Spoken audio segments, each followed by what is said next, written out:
Oop, wrong one. Oh, boy. I'm off to a good start. I'm sorry. The City of Marine City Commission meeting is called to order on Thursday, October 20th, 2022 at 7 p.m.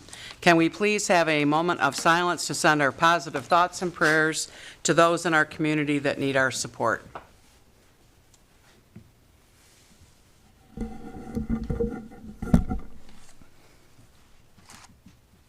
Thank you. Please join me in the Pledge of Allegiance. I pledge allegiance to the flag of the United States of America and to the republic for which it stands, one nation, under God, indivisible, with liberty and justice for all. Roll call, please. Commissioner Bryson. Here. Commissioner Hendrick. Here. Commissioner Callahan. Here. Commissioner Clausen. Here. Commissioner Ross. Here. Mayor Kamen. Here. City Manager Chapman. Here. Commissioner Kreidler is absent. He is working. So I need a motion to excuse Commissioner Kreidler. So moved. I will support that. All right, roll call vote, please. Commissioner Hendrick. No. Commissioner Callahan. Yes. Commissioner Clausen. No. Commissioner Ross. Yes. Mayor Kamen. Yes. Commissioner Bryson. Yes. Motion carried. So just for the benefit of the community, John has a job that draws him, he works in live sound. And as a result of COVID, he was decimated for quite a while when there were no concerts. So when he has work, he's got to take it. And I appreciate that he works as hard as he does for the commission as well as working in his field. So that's why I'm happy to excuse him. I need a motion to approve the agenda. I'll make a motion, we approve the agenda. Support, I was going to say as amended because Yeah. it was an amended one sent. I have another request. I'd like to move 7H and 7I out of the consent agenda for discussion to 12. So the zoning map is one, and the 303 Water Street is the other. I would support that. So I will amend my motion to incorporate those two changes. We can, at this time, for the consent agenda, can we move the, what is it, You want the to, bike path downtown? I don't have any information on it. What? In fact, I only have half a packet. For which one? he'd like The to bike remove path. 11I. That's what he's asking. It's under new business. Why would we move it? He'd like, because he doesn't have any information. He can't vote on something that he doesn't have information on. Where are we moving it? We wouldn't move it. You guys would vote to table it or, Well, yeah, Right. you can't, you don't move it out of. he can new do that business. too. Yeah, I'd like to table it. That doesn't get. Well, we don't table it until we get there. Yeah. Okay. So we have a motion to approve the agenda with the moving of H. Henry, I. Ida to, what did you say, 12? All A and B. I'm not looking. 12 A and B, yep. 12 A and B. Yep. Okay. We have a motion and support. Any other discussion? All in favor? Aye. Opposed? Okay. Moving on to public comment. Anyone is welcome to address the city commission. Please state your name, limit your comments to 5 minutes. Commission will not respond, but we will follow up as necessary. Go ahead.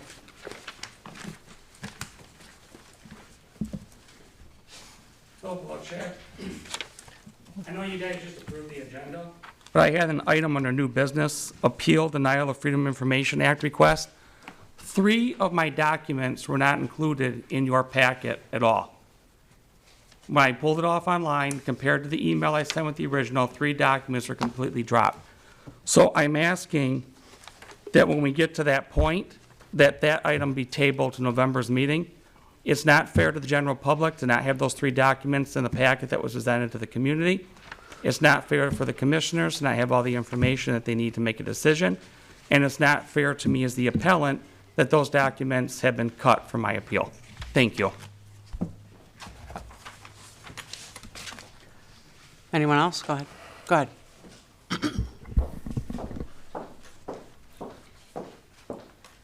Hello, my name's Lori Eschenberg. I'm really familiar with Marine City. My husband grew up here. We live in East China.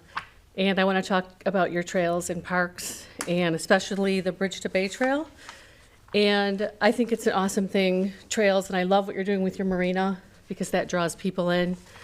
I'm a little rusty at public speaking, so I wrote my comments down. So I'm a fair weather biker, only during the fair weather. And I use the trail between St. Clair and Marine City every week. And part of the reason we purchased our house, one of the selling points was the Bridge to Bay Trail was really close. So I really appreciated that. So I would like to start out, I want to encourage you to keep investing in trails and water recreation. I used to be the water trail manager for St. Clair County. I was a planner. I started the Blue Ways of St. Clair, and I want to compliment you on all your hard work on the new kayak launch.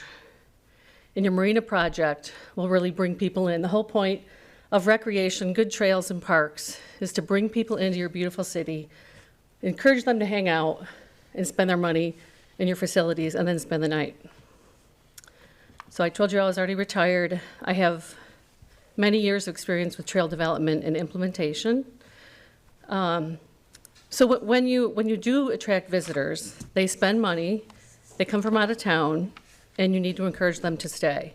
Trails are also good, of course, for attracting outsiders, but for your local residents, they're good family time.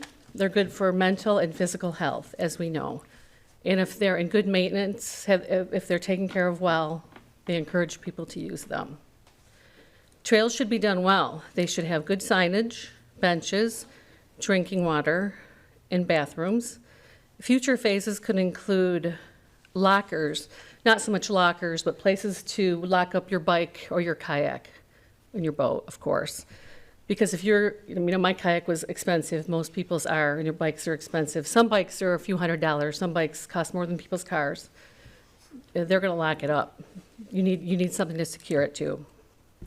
Wi-Fi is nice, really nice, because people that are traveling need to also recharge their phones. I know Marysville's Chrysler Beach has charging stations. They have USB ports for all their charging stations for visitors for their phones. Fire pits, bike racks, and of course, public art. Public art is really important. Some people aren't exposed to art. So St. Clair County, public and private groups have had a long-term plan for the Bridge to Bay Trail, and they are investing in it with each community. The trail should not have gaps. It will be promoted regionally, as well as around Michigan and the Midwest, and a complete trail it should be. If all our towns along the water work to complete their sections with your grant money and with your match, then it will grow in popularity. And also will your number of visitors. We need to highlight our water and our trail assets in Marine City. We are unique in St. Clair County as far as these freighters. I've traveled all over the world and lived in Michigan my whole life, and these freighters this close, people are astounded. In fact, a few years ago, I was assessing Marine City with my consultant in 2014 for trail towns, and a couple came through and they were from New Zealand, and they had been traveling from the West Coast to Nova Scotia. And at that time, the ferry was still there, and the US Bike Route 20 leaves the United States here, as you know, and they were getting on it, and they were looking for a place to stay. So we had to send them to Algonac State Park. All the hotels were full. But they just were passing through town. They weren't stopping because there was really nothing here to keep them here in 2014. But they were a whole season. I mean, they stopped here and, they just went on by. A few statistics, 2019 to 2021, part of it was the pandemic, a 36% increase in trail use. That's land trail uses, not water trails. The average daily visitor spends more than $30. An overnight visitor spends more than $153. That's from the Headwaters Economics, published May 2022. Trails support recreation jobs and increases your tax base. So also, additionally, please consider refilling your Marine City Recreation Director position. In my job as the county, I used to work with Lynn when you had a rec director, and when she left, it was much more difficult. It falls upon the city manager or you guys, or volunteers. And most of the other larger and smaller and middle-sized towns along the shore have a rec director. Some of the townships have them, and they all help each other because we promote the area, and they don't argue about my town, your town. The area is what we're promoting, and that brings people here. And it will also help to fast-track your recreation facilities and develop your marketing plan to promote your trail. And you should also tie your local events to the trail to attract more recreational visitors. When you're having these big events, put a little fun run in it. Was that my timer? That was the time. Thank you. Thank you.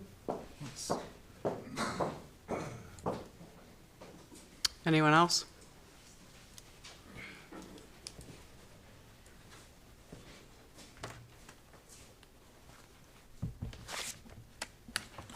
Rudy Machaca, 315 Westminster. Good evening, folks. My tonight's comments are going to be related to the August commission meeting. I saw the city manager making an emotional presentation about how positive the office environment was, how she liked it here.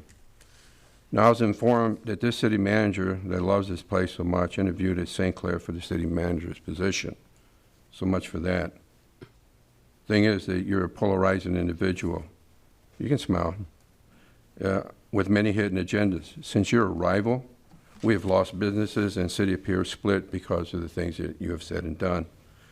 But the most interesting part about you is that you haven't improved much of the city services. You fought hard against citizens speaking at our meeting. You made it difficult for citizens to easily correct minutes, and you single-handedly changed the meetings from 2 to 1 meeting per month. I remember you saying, workload is too hard. Forgive me if I don't share the same feelings that you do. No, you have placed yourself in that position that some members in this community do not agree with. I need to move on with what Commissioner Bryson said that caused me to, well, anyways, he apologized at the end of the meeting for the way he looked and the way he smelled. But he didn't really apologize to the community, just to the people sitting next to him. Well, here it is, Mr. Bryson. This community can deal with an individual looking dirty and not smelling the best. In fact, some people watching could care less. Most of them would probably say, there's a hard-working man. But you know what, Mr. Bryson? It's a smell of corruption, deceit, and arrogance, and a total disregard for the rule of law that we care about. That kind of smell doesn't wash off as easy and doesn't sit well with this community. You let this community down in a way that we have to deal with it in the years to come. When you were confronted with the right thing to do, you chose the corrupt way to handle the Lisa Kendrick case. After all the evidence was laid out before you, and not a single allegation was substantiated, you and you alone made the unbelievable motion to go through by removing this duly elected official. No evidence, no conviction, no witness, no crime. Oh, yes. We know that smell. That's called ugliness, for a total disregard for the rule of law. It was your arrogance. That smell goes from here to high heaven. No, sir. That kind of smell, the people do not forget, nor should they. And now you go into the community and say, hey, vote for me one more time. Give me another bite of the apple. Never mind that I didn't uphold the obligations I had in my office, or that I attempted to illegally remove another commissioner without cause. I say, like so many others, don't vote for this man. Fire him, and let's move on. Now, let's not forget the last person, the Invisible Man. When I was a kid, there was a movie called The Invisible Man. I liked that movie, but I never thought he'd be sitting on this commission. And yet again tonight, he's not here.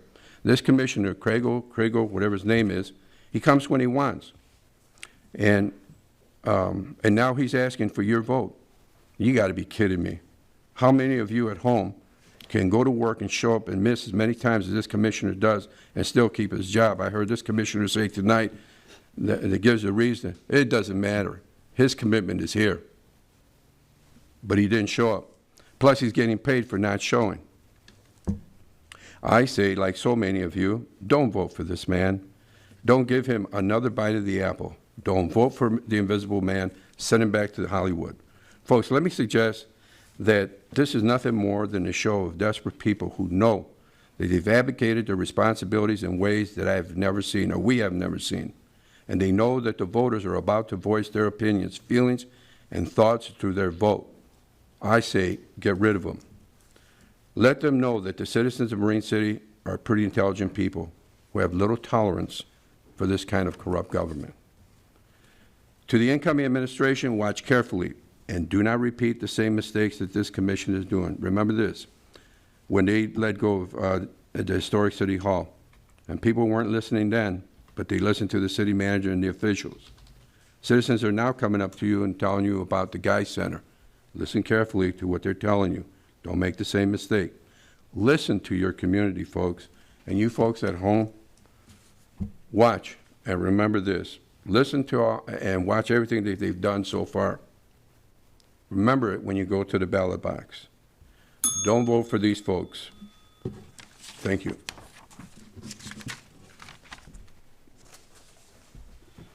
Anyone else?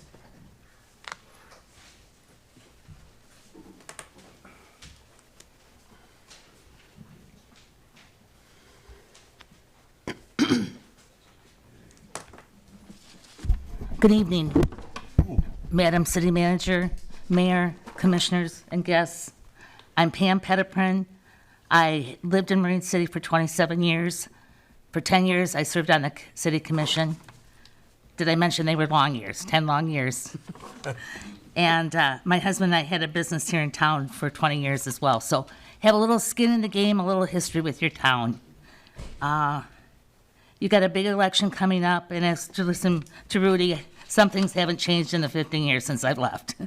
But all I want to say tonight, really mostly to the voters, just try to elect people who want to solve problems, not cause problems. And Holly, my husband and I have had a recruiting business for 30 years. I have screened tens of thousands of resumes, primarily engineers. But with my work on the council and my work in private industry, I don't know a harder job than city manager. No other job has so many different departments that are not connected at all. You are expected to be held to high legal and environmental standards, human resource expertise, financial expertise, totally influenced by razor-thin budgets. All of the concern and liability that comes with having a public safety departments, and we haven't even addressed wastewater, providing clean drinking water, and oh yes, running clean, squeaky elections that are proper to ensure that citizens feel that they had a free and fair election. And we haven't even picked up the garbage yet, plowed the streets, or paved the streets. And yes, you are also our healthcare administrator. All that rolled into one with a small department of people underneath you who work very hard, but they're human and they can make mistakes, and when they do, or if you do, it still lands back in your lap. And if you have something going on out there where you're being second-guessed and bad-mouthed all the time, that when that mistake does happen, and it eventually will, the gotcha politics start, and the rhetoric then is validated. That you, and it's just no way to run any kind of business, but especially a city where everything here is paid by the taxpayers. This is about the taxpayers, and these meetings are about the financial and legal obligations of a city. It's not a food fight or a gong show. This town is so small. When we leave here, the next day, we're going to go to the grocery store, we're going to pick up our kids at the school together. It never has to get ugly. We can disagree. We can have healthy debate. And out of healthy debate comes great ideas and even maybe better compromises. Lisa, your mom was a sitting elected official for many, many years. I know that you would have wanted her to be treated with dignity and respect. You would have wanted somebody to come to her and talk to her first before running in a public way to discuss something you're concerned about or confused about. And then if you still weren't happy, you have our city attorney and our auditor to clear up any other problems. Or if you were worried about how the streets were being plowed, the DPW doors used to be open, maybe not now with security issues. But there's so many avenues to protect the dignity of the employees, the dignity of your offices, and the dignity of our citizens before we come to this podium or at your chair and make sad commentary. You know, I'm jealous of you for one thing. We went through all this, but we didn't have an awesome downtown. We didn't have a great hotel. All your kayak thing, the new marina coming. When I think of how weary I was sometimes when I walked out these doors, man, oh man, if I thought, hey, at least downtown's cool, it might have taken a little bit of the pain out of a painful, long meeting. All I'm asking for everyone is, please, just practice the golden rule. And like I said with the city manager, if we keep churning city managers, it's 3 to 6 months every time a new employee comes into a leadership position. In that time, you lose progress on your projects and your goals, and you lose money because of the learning process. We've been through COVID. We've been through 911. So much to be proud of. Our police department is a department to be proud of.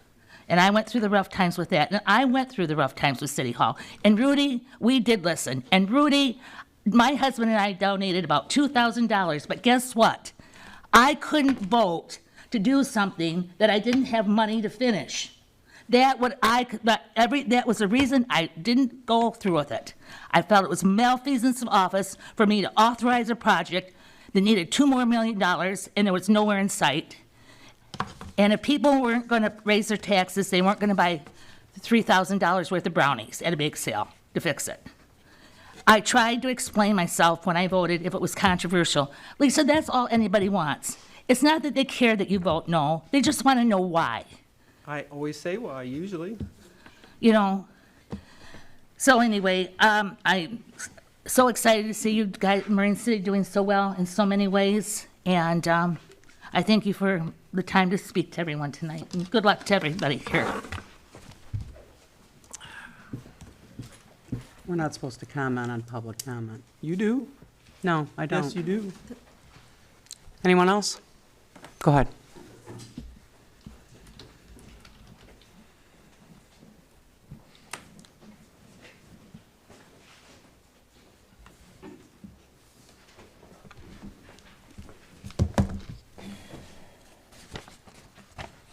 Mayor Verkaman and Commissioner Callahan, this is your last night to be with us as representatives of the city. To paraphrase an NBC News anchor, thank you for the privilege of your time. The mayor's replacement has already been established, but Commissioners Callahan, Bryson, and Kreidler's seats are still open for election. Seems like every election these days is heralded as critical to staving off some catastrophe or other. Remember when elections were so boring, nobody bothered to show up? This year's again one of the former. On a national level, we're faced with the real possibility of the country slipping into autocracy and the loss of women's and voting and other rights. In our city, too, the choice at the polls that you make this November will make a real and tangible difference in our lives. Over the past several years, Marine City has had some very positive signs of growth. New businesses, old businesses being renovated, kayak launch, a marina, roads are being paved, murals and other attractions are going up downtown. We got new and updated parks in the planning and the opportunity for major grants. Our city administration has finally brought our financial operations up to snuff and has otherwise been a positive and proactive team for the betterment of our community. To keep this momentum going, it's imperative that we return the incumbent commissioners Bryson and Kreidler and elect Andrew Pakladinis to the commission. The incumbents have combined experience not only on the city commission, but on planning, the infrastructure committee, and the 300 Broadway committees. Andrew Pakladinis is also a member of the planning commission. He's the president of Friends of City Hall and a member of the 300 Broadway committee. The combined experience and commitment of these three people are necessary for the continuation of the growth and positivity in this city. In contrast, their opponents, Michael Hilferink and Rita Rohrig, have no such experience. Mr. Hilferink's claim to fame is his haranguing, accusative appearances at the podium, his similar postings on Facebook, his attacks on city administrators for just doing their job, and his ongoing ignorance of what constitutes valid statistical surveys. You'll notice when he first started coming to meetings, he refused to stand for the Pledge of Allegiance. He no longer refuses to stand, he just comes afterwards. What will he do if he's elected to the commission?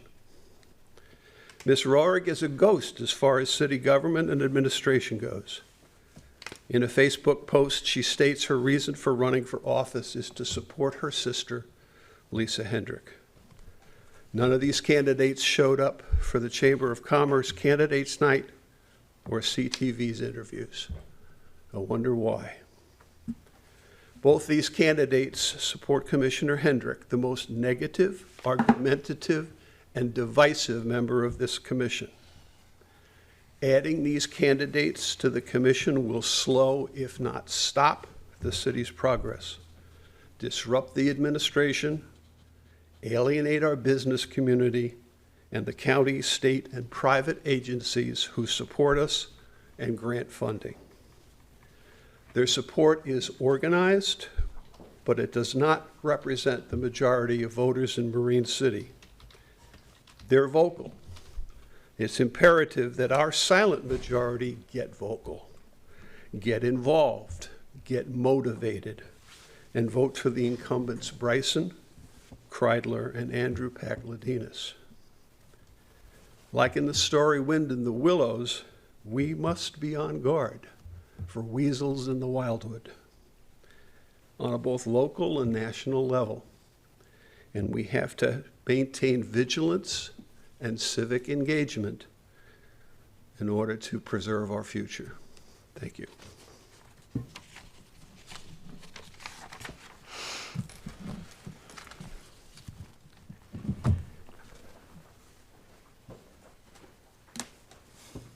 Anyone else?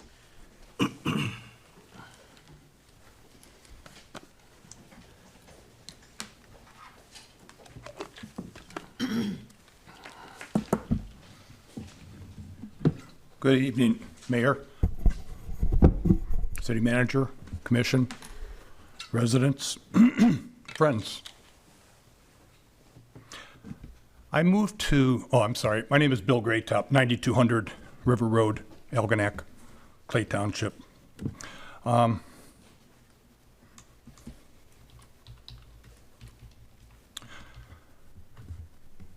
I moved to St. Clair County about 47 years ago, and I found Algonac had completely removed their downtown area.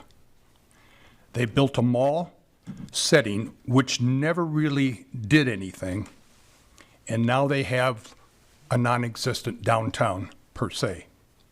The people of Marine City, you can thank your forefathers for declining that wave of urban renewal back in the 60s and the 70s. Now, Marine City is one of the best, if not the best, small-town atmosphere in St. Clair County. The past 10 to 20 years or so have seen some great improvements in the business community. Facade programs have greatly enhanced many of the businesses. The Mariner Theater is open and available to residents and visitors. Restaurants and bars are busy. Shops are open and attracting visitors from all over the area. The fate of the ferry is unfortunate, but there are still many Canadian visitors who come to Marine City. Beach improvements, including the new pavilion through the generosity of one particular business owner, are a unique attraction to the area. A new kayak launch, the coming of the city-owned marina to attract more people, the refurbished marina business and gas stocks, a downtown hotel, 2 live performance theaters, lots of antique shops, boutiques to satisfy all shoppers. All of this making Marine City a place to visit and live. And speaking of living, you now have 13-plus lofts in the downtown area where people live and support local businesses. In addition, more condominiums for living and paying taxes were built, with more coming. 2 commercial projects are on the horizon, one in the works, one coming soon. Your town is cleaner and more attractive than ever. It seems that at least once a year another street is improved. An old automotive business with contaminated soil has been removed and replaced with the help of the state of Michigan and St. Clair County. An aggressive stance on blight is very evident. The industrial zone appears to be thriving with more development every year. My wife and I were avid boaters for many years. We traveled the Great Lakes and visited over 105 ports. We always visited the downtowns of those ports, and I will tell you that I would place Marine City in the top group of those 105 ports that we enjoyed visiting. A big thank you goes to all of the people who have made Marine City what it is. The leadership of the administration, of the City Commission, has done a remarkable job. All of the volunteers who sit on the many boards and commissions deserve credit. The entrepreneurs and employees of the local businesses get credit, and the citizens who support the administration, the commission, and all of those businesses share in that credit.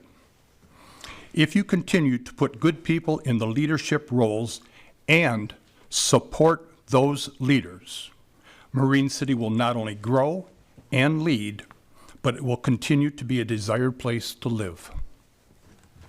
Thank you. Anyone else?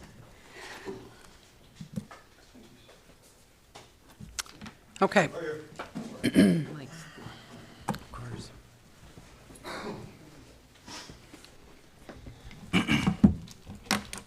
Mike Hillfrank, 525 Woodward Street. All right, let's see. Marine City, a beautiful, absolutely beautiful and historic, quaint little town of 4,000 people, has gone through many changes in the 30 years I've lived here. From a quaint little town, or quaint ghost town, I guess I should say, to a restaurant and theater destination, the turnaround is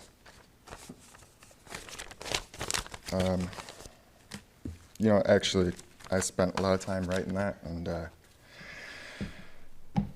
was going to address the commission with it, but I think I'd probably benefit a lot more just addressing the people I actually want to talk to here. I moved here when I was 10 years old, and there was a couple reasons why my family wanted to move here. One was my grandmother. She's a teacher, was a teacher at Washington Elementary School for East China. My grandfather, also a teacher at the middle school there. So my grandma was real excited about the idea of me going to the same school that she taught at. And the other reason was, both my parents grew up here. My whole family have lived here all their lives. So it's home. This is my home. This is not just a place that I live. This is my home. This is the place that, is in my heart. That one place that you grew up in. I'm sure, people haven't grown up here. They all had that home that they know of. And this is mine. And it really broke my heart walking and talking around this town, hearing how many people that have lived here for a really long time, they don't want to be here anymore. They want to leave their home. And that sucks. That's something you don't want to hear, And you have to wonder why that is. You know, why are so many people unhappy? Why does 75% of the people from a recent poll, why would they give a failing grade to this government that is running right now, including our city manager and this council? And I think, you know, it's pretty darn obvious what that is. They don't feel like they're being listened to. They don't feel like their opinion matters. They don't feel like their thoughts and concerns are being respected. You know, I did another poll, asked people what their top 3 concerns were, you know, for this commission and the next one. And the top 3 were roads, obviously, transparency, and just having their concerns respected. That's it. You know, out of all the choices that there were, you know, blight, empty storefronts, 2 of the things that they're most worried about is just being respected. And, you know, the whole thing with the Guy Center is a perfect example of not being respected. The people in this town didn't want the place sold. They want it kept. They want it in the community. They want it changed to a community center or perhaps a splash pad put in its place. They don't want it sold. That's the truth of it. And, you know, when you start talking about things like marinas, you know, this is not a rich city. Marinas are great for bringing people here, but what's it doing for the people that are actually here? Not very much. We got to start doing more for the people that live here. All the development's great. Nobody hates, you know, the restaurants and the theaters. We all want the city to move forward. We all want that same thing. But there has to be a balance. We can't just keep catering to one side, you know, catering to the businesses. I had a senior I talked to that, you know, lives next to a business who now has spotlights shining through her windows at nighttime and music and people playing horseshoes till late hours at night because of the perks that were given to the businesses. You know, it's time we start paying more attention to the people. And this is our chance. This is our chance. Please, people, get out and vote. This is our first chance to have a commission that truly, truly represents you. And maybe we can just restore some trust and faith back into our city government and back into this commission if you guys get out and vote. Thanks.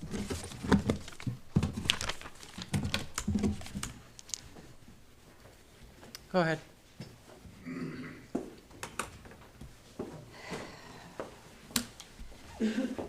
Hi there, Andrew Pakladinas, President of Friends of City Hall, 713 West Boulevard. Here today for what will finally be the conclusion of my many trips to this podium to talk about the bandstand project that we've all been working so hard for.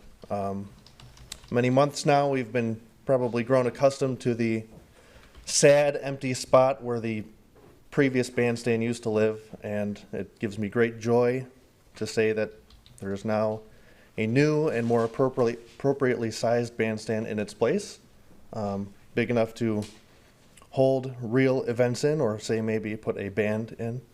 And it couldn't have been done without the support of the residents here in this town, as well as everybody else that loves our city hall as much as us at Friends of City Hall, and you know, wants to see the building and the grounds restored to its former glory. So I just wanted to thank everybody for their continued support, implore that you continue to support us moving forward, and you know, hopefully this will be the first of many, many positive things to come for the property and the city as a whole. Also, briefly, I'd just like to thank Cheryl and Wendy for their long hours spent in these meetings. I appreciate it, and I know a lot of other people do as well, so thank you. Anyone else? Go ahead.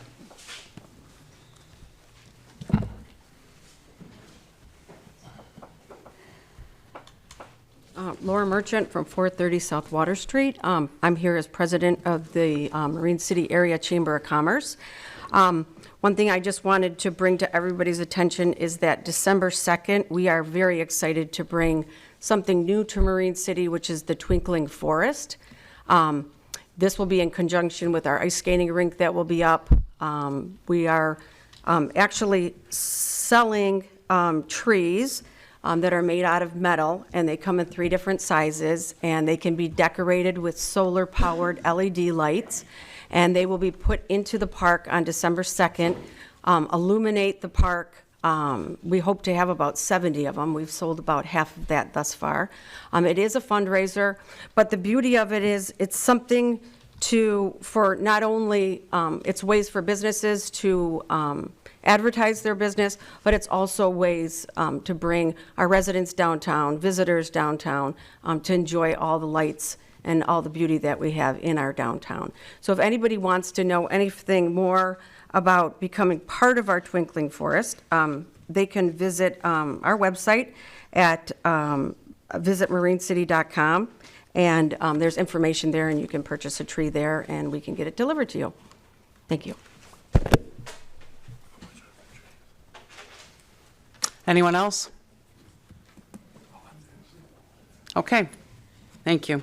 Moving on, I need a motion to approve the City Commission meeting minutes of September 15th, 2022. So moved.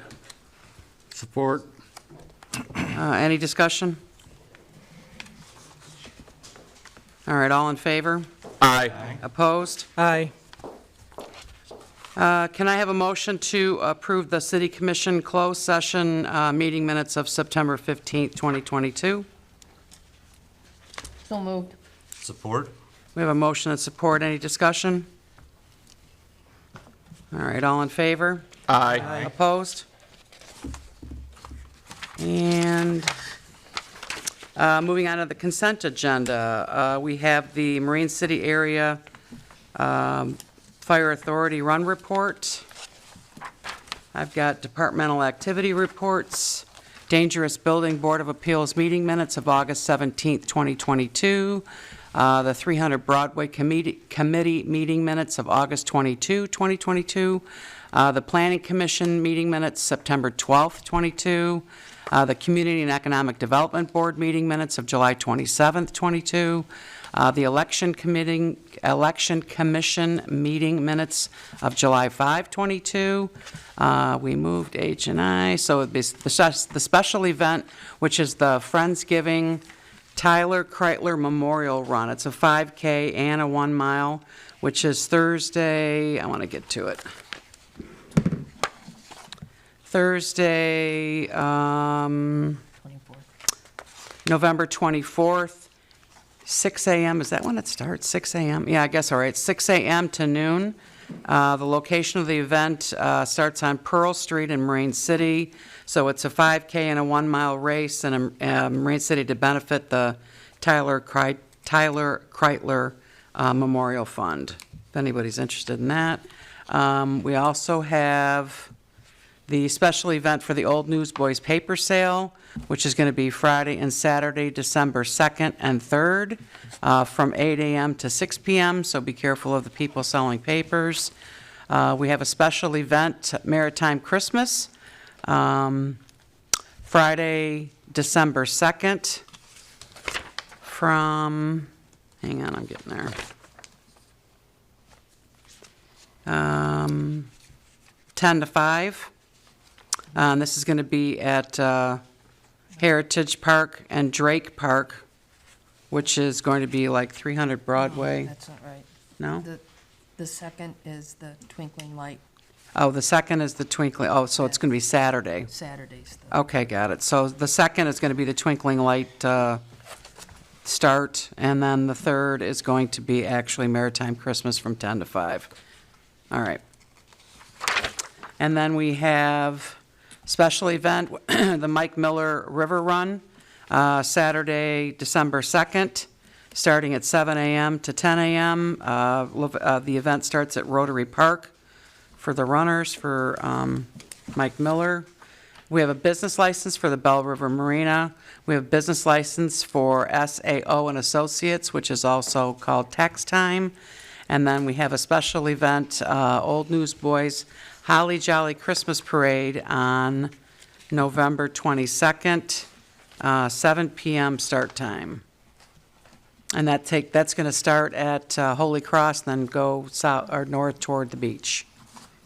Okay, so can I have a motion to approve the consent agenda? I'll make a motion, we approve the consent agenda, letters A through P, excepting letters H and I. Support. We have a motion and support. Any discussion? And roll call vote, please. Commissioner Clausen, Yes. Commissioner Ross, Yes. Mayor Kamen, Yes. Commissioner Bryson, Yes. Commissioner Hendrick, Yep. Commissioner Callahan. Yes. Motion carried.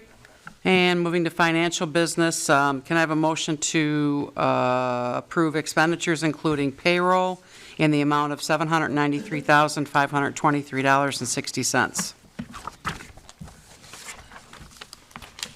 Make motion to approve expenditures, including payroll for $793,523.60. Support. We have a motion and support. Any discussion? And roll call vote, please. Commissioner Ross, Yes. Mayor Kamen, Yes. Commissioner Bryson, Yes. Commissioner Hendrick, Yes. Commissioner Callahan. Yes. Commissioner Clausen. Yes. Motion carried. And I need a motion to receive and file the preliminary financial statements. So moved. Support. Have a motion and support. Any discussion? Just one comment. I know last time I brought up about the retirement fund. I know we're going to have a meeting next week on the pension fund, but the reason why I bring this up as a concern, and I know others maybe don't understand the concern, is this amount, as we lose money, affects how much money we have to keep putting into that account. So the more we lose, the more money we're going to have to put in there and possibly have to have a report to the state on how to keep it solvent. So when you start losing too much money, you really have to watch this particular fund. I mean, at some point in time, one time we had to put in over $400,000. You could get up to $500,000. You won't know until they do the actuarial. But this greatly affects the amount of money we have to put into that account. So just a point of information.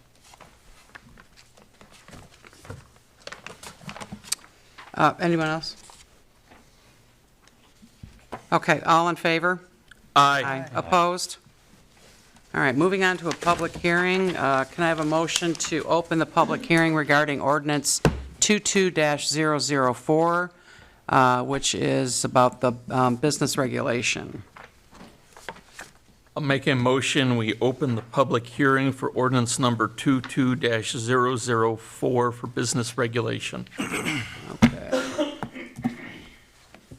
So the notice is hereby given that the public hearing is open at, what? We need a, Oh, I'm sorry. we need a second. I need a second. Sorry, yes. Support. So we have a motion and support. All in favor? Aye. Opposed? Okay. Now, notice is hereby given that the public hearing is open at 7:48 PM to receive public comments on ordinance 22-004, which is the business regulation. Please limit your comments to 5 minutes. Go ahead. The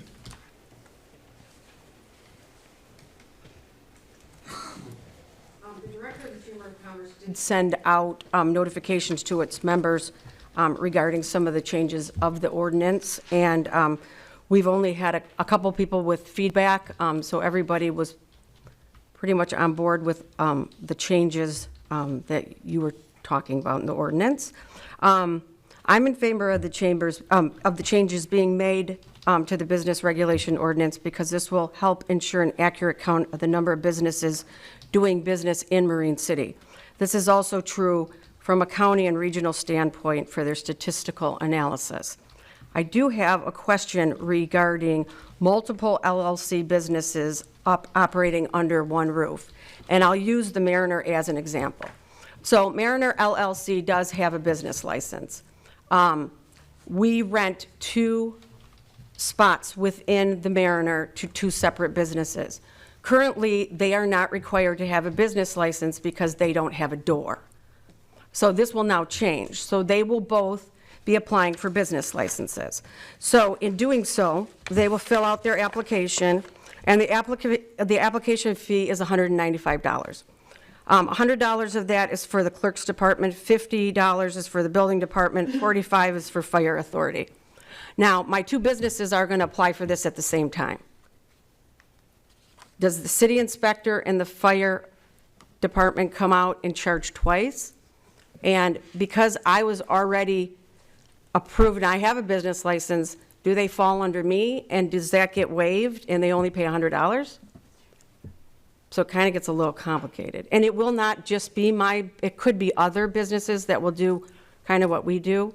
So that is like, I just wonder, like, if there's some type of sentence or anything in there that we could include that says any businesses operating in a business that has a business license and has been approved within X amount of years, these will be waived. I don't know. But it was just, that was the one thing that came to mind. Or would you want the fire just to be only compensated for one visit to do the whole structure? So I wholeheartedly believe that every business should not have to wait 5 years for somebody. They should make sure that all their fire extinguishers are working properly. I mean, that is their responsibility. Fire exits should be open. So I just wondered if I paid for it, like, why would they have to pay for it again? So if it could go under my umbrella or our umbrella, a business's, umbrella, then maybe they wouldn't have to. Maybe within 2 years or something. Okay.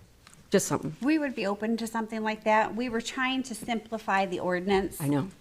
Which is difficult because there's only a couple circumstances where there's multiple businesses under one roof. But what we were afraid of is running into a situation which we had, where we had multiple people operating under one roof that didn't want the licenses at all, and then we didn't know who existed. Right. So by going this flip route, yes, it's a little bit more money on the front end. We could potentially look at clarifying that somehow. Yeah. I will say, though, Case. that, yes, we can look at it at a case-by-case basis.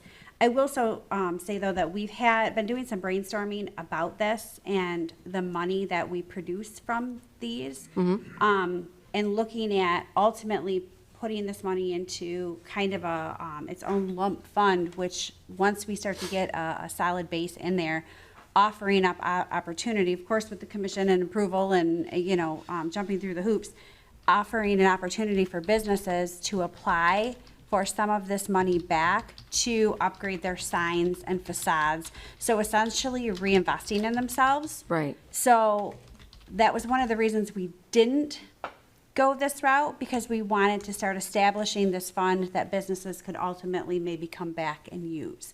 Okay. So, but I'm open to options. Okay. Definitely open to options. Because there is another business that recently opened, and they are looking to open another business within that business. So if her business was just recently inspected, and then they open up this other business, then it just seems redundant that they, if it's utilizing the same space. It's not like they added a space, it's not like they constructed a new space, it's the same space that was just, inspected. So, okay, thank you.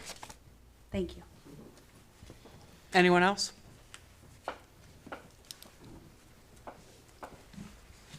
Okay. The public hearing is declared closed at 7:54 PM.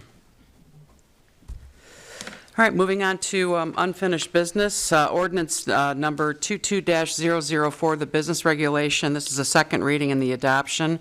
Can I have a motion to approve and adopt ordinance 22-004, business regulation?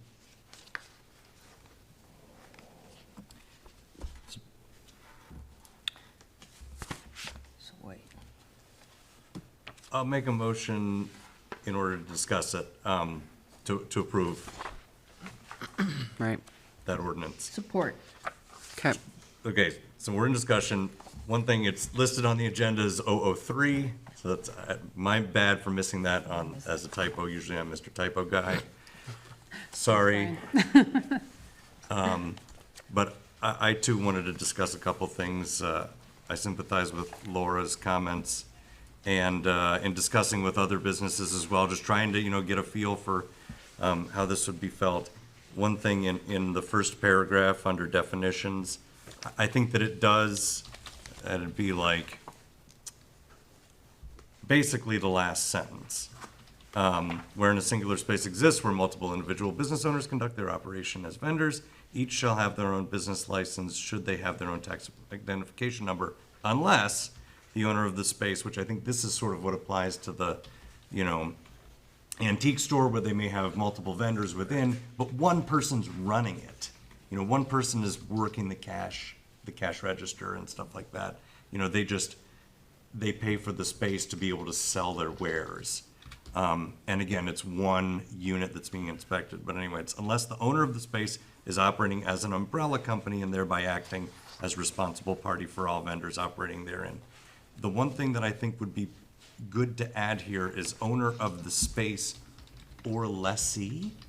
Would that, you know what I'm saying? Because So you don't want so even if somebody's selling their goods in the facility, you don't want them to get the business license either? Because that's problematic. No, the facility, the umbrella company, right, has Yep, a business license. yeah. And they may own the building or lease it. That's the only difference that I'm suggesting here. Oh, I see. So instead of it being, The owner or the lessee. is- right, of the building, that's the only kind of caveat I think that would I think be our prudent goal here. when we struggled with this language was to capture the businesses. We want to capture the businesses. I think I'm understanding the concept that, and we talked about it a little about the inspection fees being maybe redundant. Maybe we could hear from the master chief on that particular issue. The only thing I would say is if Laura had 3 businesses in there, hers, mine, Mike's, and Mike was to leave within a year, 2 years after the inspection, and a new person come in, they should be required to pay that fee and be re-inspected because his displays may be bigger or different, maybe blocking areas that shouldn't be blocked. So I think me going back in should require them to be paying the fire authority their stipend That's good for the insight. inspection. Okay. If a new business were to come in. Sure. One leave and one come in. Majorly change the display, yeah. I mean, I'm just thinking like, department store changes displays all the time and they don't have, But Brian, are you stuff talking, coming in and- because we struggle with it, are you talking about, let's say you have an umbrella and then within there's consignment businesses Right. that are. Why don't you use the MC Marketplace as a perfect example? Yeah, I try to avoid calling Well, out it's specific. a perfect example. I That sounds mean, good. you have one big business and then it And has then there's a multiple series of vendors inside. consignments within it, but right? they like set it all up, they're setting up the booths. I mean, I guess people. could But they put each some have a up top. tax license. They have a tax. Right. They each have, No, Yeah, not not there, all of they them. don't. No. I can speak on behalf of them. Okay. Ken is the chamber president. They don't. They do not. So they pay sales tax on everything, so it's one register. Right, One register. right. So they would not be as like my situation or some of Okay. the antique stores, they actually rent a space. Yeah. They are separate entities, but it just depends if they have the federal, their federal tax ID or not. But But MC Marketplace would not fall, their people would not need. Agreed. yeah, my I understanding think- was they were covered under this umbrella I company. think that was where we shook out on that. Right. And the old antique mall used to have like, and I've seen other antique stores do this too, like they have a tag that has some coded thing written on it. And I mean, that stuff is strewn all about the store. It's not just like. But the tag They tells get an where the money area. goes. Yeah, what I'm trying to say is they don't get a specific area. They like haul a pile of things up to the back of the store. And, the owner of the antique store distributes it about the store, categorizing it. Usually, this is knickknacks, this is china, whatever. That's how it's distributed about the store to keep an evenness and flow with the store, but they have a little tag that says, I owe so-and-so this money because it was theirs. Okay. So that's what I want to make sure that we're not, because again, some of those people may have tax IDs, some of them may not. Right. If they have a And- tax ID, we would like to know, because they are selling their wares in Marine City. But what if they have a tax ID, don't live in Marine City, and also, people do internet sales, people do stuff like that, which wouldn't be a storefront Right. per se, that would need to be inspected Right. for people to come into. Right. But, I wouldn't want it to blow up where, all of a sudden, everybody that drops stuff off to an antique store, or everybody that, puts something on display at MC Marketplace or any of the other stores around, are all of a sudden like thrust into, having to inspect the space where they reside, again, 5 times, 10 times, however many people reside there. I just feel like that would be, overdoing this. And again, the specific comment that one store owner mentioned to me was that they happen to know that some people lease space from a landlord as opposed to own the space. And that was the only thing that they thought would be a good idea to, add, the owner or lessee of the space. And we could change that. Yeah, Would you? I get it. I'm No, not No, I think it's a valid. second guessing anything. I'm only, No. this is feedback from the community that I received. and This is received. the area where we spent the most time. Sure. Right. On Absolutely. trying to get this wording right. Yeah. I tend to agree with your thought. It's the very last sentence. Owner of the space, I would, Owner or lessee. or lessee of the space. Anyone else?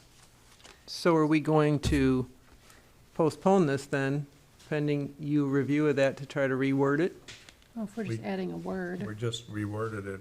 You could have Two prove it words. subject to that change. Yeah. So you're still gonna do the same fees, it's what, 200 for one, because it's gonna be increased? The original one is 200, last fee schedule I saw, it's gonna go up to 200, and then each year it's $75 after that? And then how much of that is gonna go into this fund or line item that you're gonna create? We haven't worked that detail out yet. We didn't want to put the cart before the horse and, with this happening. Because, we already have the issue with our building inspector who gets 75% of a fee that we collect. So is that gonna happen in this case? I know he gets his fee, but Well, that's part of it. He doesn't have to, with it dropping down to the 75, we had talked about, and I haven't looked at this He's week. not, he's not It's been- re-inspecting all of them every year. Exactly. He doesn't have to go So- back and do the reinspection every year, but they have to re-up their license. And then the fire department will do their random inspections, which he, chief will notify the businesses when they're coming in. So the 75 re-up is basically just that. You're re-upping your license, which will go into this fee. so certain years it'll be, he'll get a portion of it, and other years he won't Correct. get a portion of it. Correct. Why don't you have a different fee so that the year they're not being inspected, they don't have to pay Because we for still him? want to look at establishing a fund to help the businesses out with updating their stuff.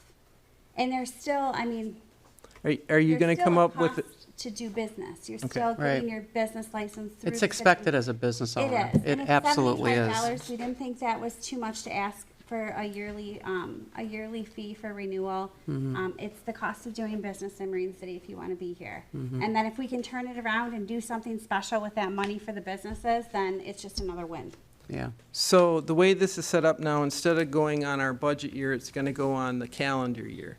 So that means some of these fees will go into one budget year and some will be pushed to another year. Right. So our So budget's that's gonna going to have make to it- reflect that. Yeah, going that's forward. gonna cause that issue there too. I did receive, just to add to that, feedback from a business owner that said, as long as you're sending out a reminder, they know to pay it. So there's not a, I know It is. you had the argument that, well, it's, let's make it calendar year, makes it easier for them. Because I guess, liquor licenses and other things all require renewals at kind of random times during the year. So they were just like, look, if you send me a notice, of course, I'm going to pay it. So just point being, if that is a point of contention or makes more sense to do at the financial calendar year, then the feedback I received was that that was okay. A lot of it is administrative. I'll be honest with you. The administrative burden of going in and sending the reminders out, it is much easier for the staff to go in during the slower months of the year, which is the end of the year for us, send out a mass letter to all the businesses that they renew for the, for the calendar year. It's easier for Tracy. I know he's a little bit slower at that time of the year. I don't know about Joe, as far as, the ebb and flow with theirs, but, he has said that this concept would work for them. So we just thought it'd be less of an administrative burden, to be honest with you. So. Is it his fire season, January? I don't know, I just. Okay. But wait, so what are we gonna do about these inspections, like the way, what Laura had mentioned? What are we gonna do there? I mean, are we gonna go on a case-by-case basis, or is there something, do we need to put something in here that's gonna say that, we're not collecting how many hundreds of dollars in the same building for an inspection?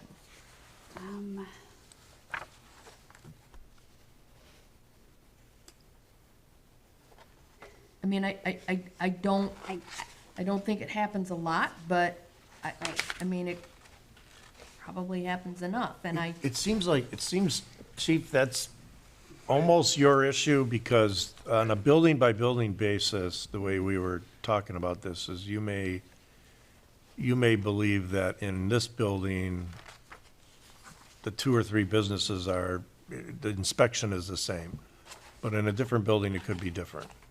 Yes, I think if a new business is coming into a building that already has 2 in it, it should be re-inspected, because my belongings that I'm taking out of it, he might have double that belongings, blocking fire exits, signs, anything, fire extinguishers. So let's play that scenario out. Could it be that the primary, the building itself goes through one more inspection? Yes, and whoever is moving in pays that minus $45.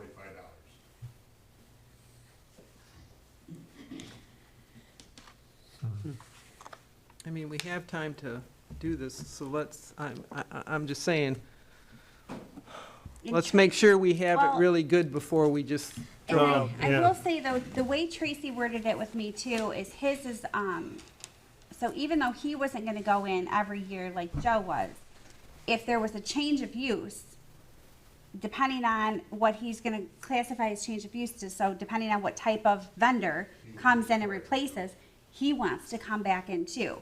So I mean, yes, exactly, he'd be required to, you're correct, Joe. So we have to be careful if we get changing the wording too much with that anyway, because, I mean, 6 months later, somebody could leave, and if it is a change of use, so if there's a whole different type of art structure that comes in or whatever, then Tracy's gonna have to go in. So I don't wanna get too loose in our wording that there's a loophole for that. I don't know, should We do address change of use in there, I think, as far as the inspections. I'm pretty sure that language is in there. I remember. Can you speak up so we can? Sorry, I remember that adding the language about change of use when we were in the section about inspections. Yeah, there was something. What are you doing with businesses that have been there for 20 years or 10 years? Well, every And- 5 And if trees would go if in. you're gonna charge them that fee every year. No. For the renewal Yeah. or the big amount, then they're just surviving right now, because that's what they're telling us. The yearly renew is only When they got $75. the letter about this, they were upset. The renewal is only $75.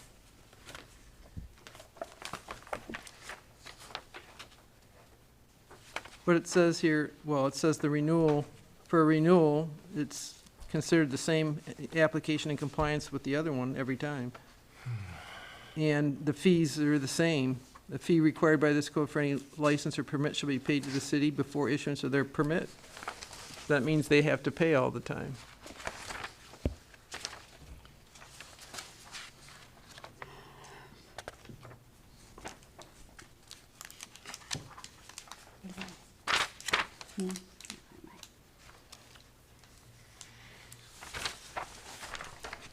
mean, I understand the comments made by you.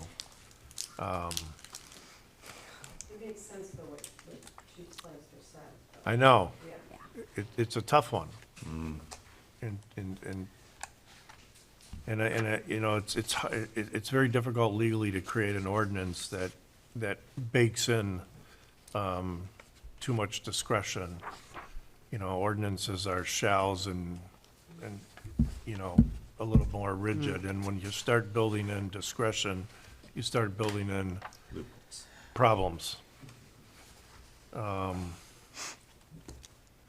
I understand the chief could walk in and at any given time and say, well, this really wouldn't require, you know, but that would be your discretion.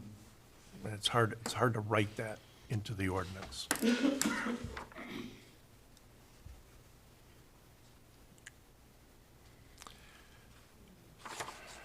I mean, we can take another look at it. I mean,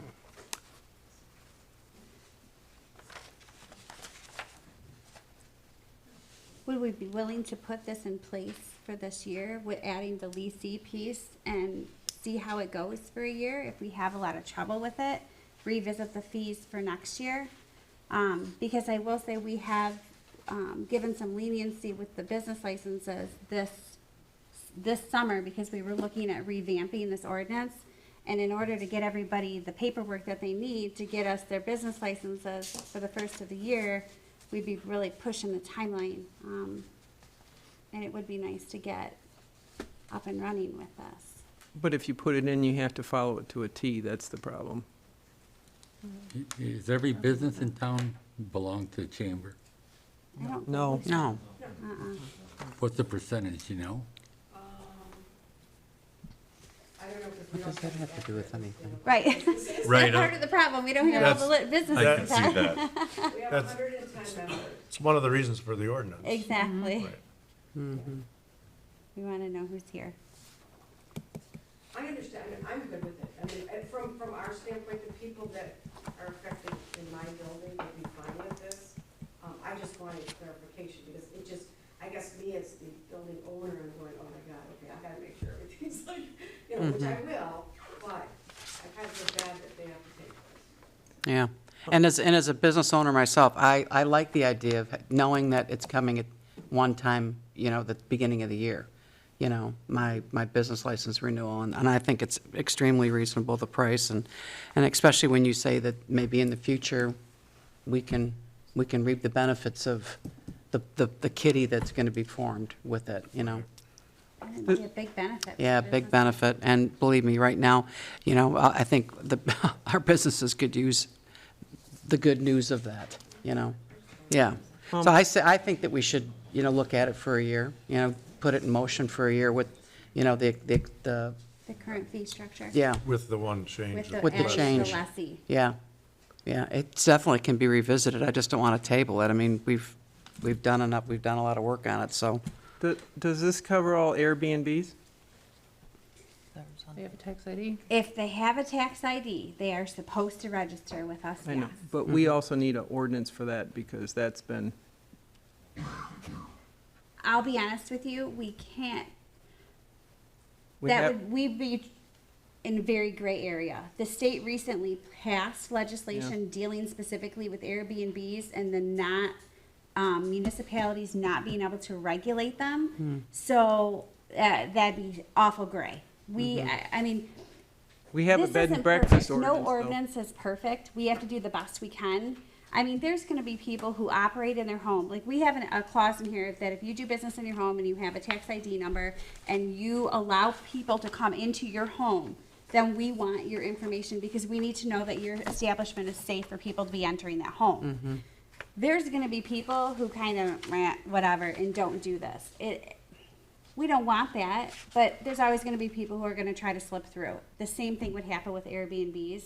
I'm not gonna deny that on a slow day, one of the staff may not be able to go on Airbnb or VRBO and see who's operating in Marine City, and maybe somebody just gets a letter. That is a possibility and most likely will happen, but there will be ones that'll slip through the cracks because they'll find a way.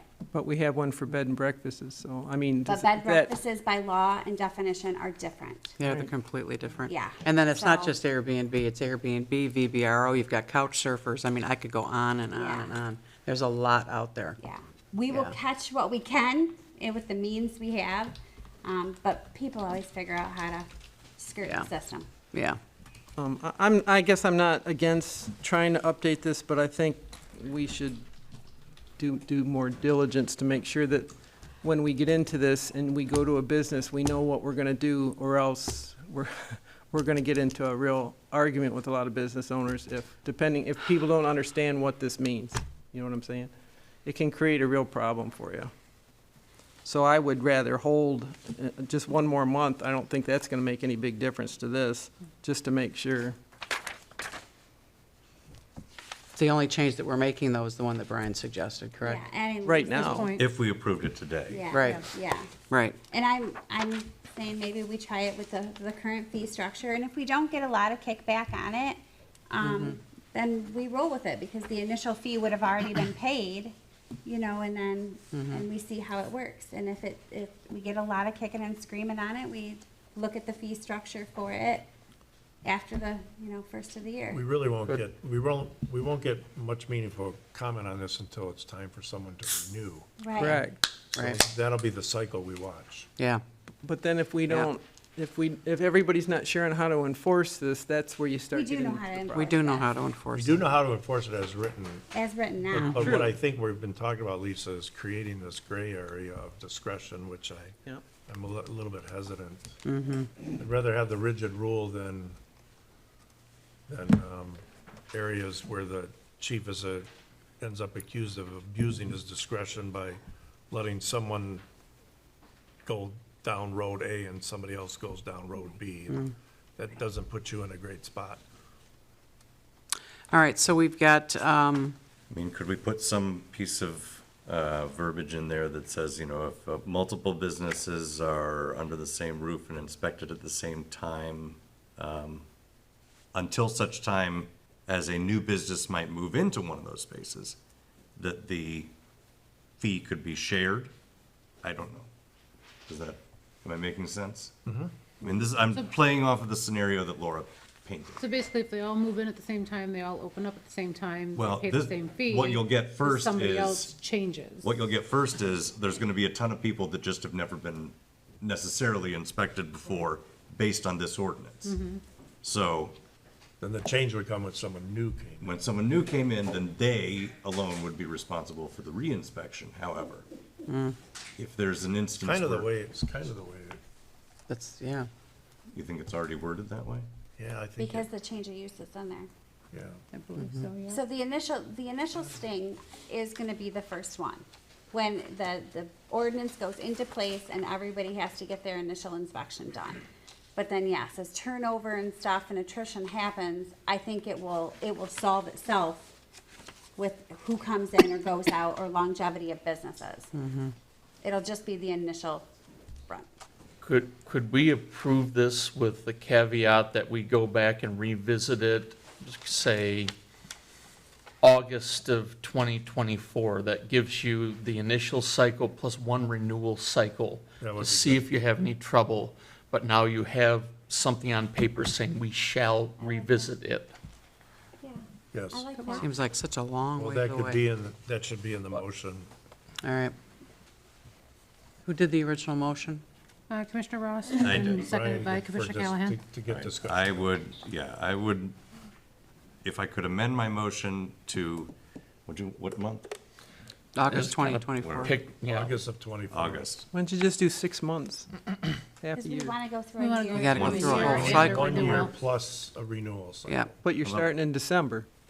It starts January 1st, Yeah. is when it goes into effect. License ends to so it'd be- 31st, right? So Yeah. the middle of 24 would be. So middle of about- 24 would, Yep.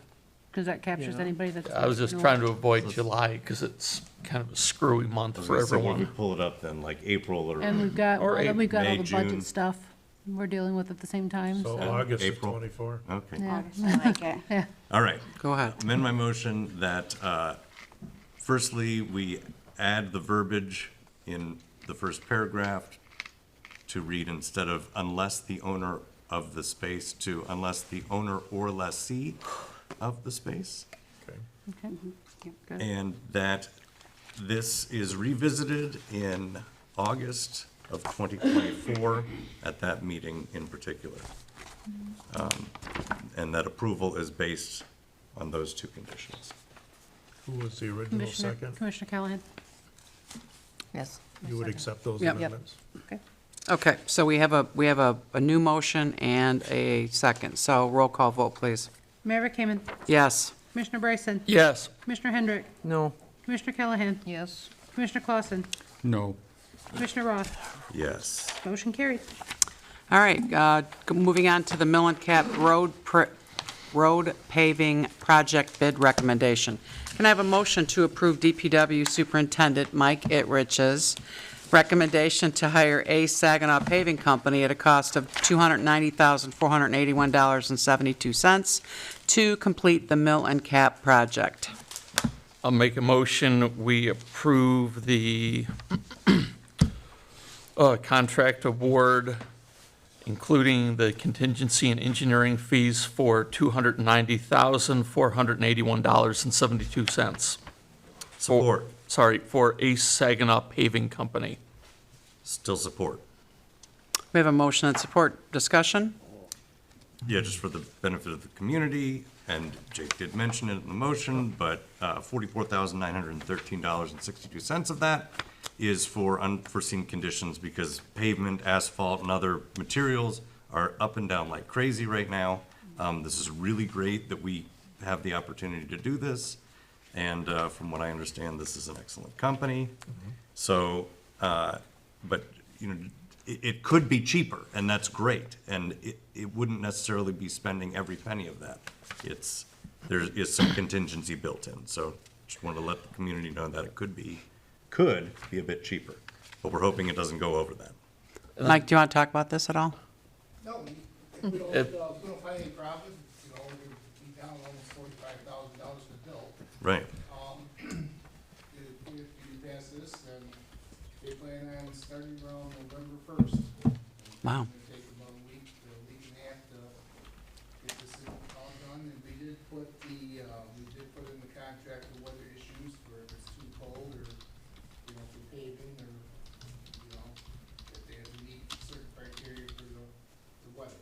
You want it to be a quality job, it could, Well- yeah. You're getting close to the plant closing, so what happens if we have bad weather? There you Well, go. I understand that, but they There still you all go. shut down at certain times. So what if the weather is bad? What happens? And you're not gonna make it? Hopefully we do the same thing we did with Market Street. Market Street, we paid that one, I believe it was over before Thanksgiving. Okay. Yeah. Just take the Okay. Are there any drains in that area on any of these streets that need work? We went through them already, talked about all the catch basins, Okay. holes, everything. All right. Did we do bore samples to make sure that we had 2 inches on all these streets? The streets where we dug up that has 4 inches of asphalt. These streets were put in, some in 78, some in 82. Like Gladys Street was put in 84. Yeah. That had 4 inches of asphalt in it. Metropolis Street, the same thing. But if you have like the drainage on Market Street, that we can sample up and down the street, and then that you can over, it's only 2 inches thick, instead of being 4 inches thick. The one I'm concerned about is Metropolis, so what happens, because we have all that construction coming in there, and sometimes he's bringing his trucks through there. I went down personally and talked to Jay. It is not his company doing it. Okay. Jay's been using, The access road. the access road. There Mhm. is other companies in town here. Okay. That's running their equipment through there, and I'm trying to catch them. Okay. All right, all right. Good. So you're gonna grind 2 inches down on all these streets and then fill? And what are we gonna do with the tailings? Anything? I'm sorry, what? The grindings? Gonna do anything? They're gonna take them? Yes. So we're not gonna keep any of that? You got a project for 'em, or?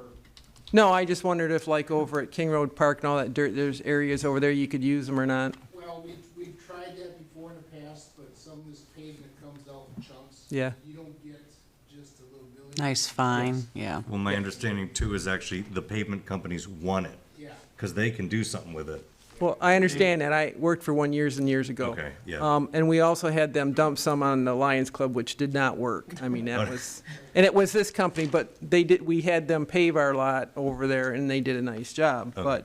But, let's see, what else do I have in here? All right, and then, Sixth Street, I know we're not doing that, but does that require infrastructure? Yes. Okay.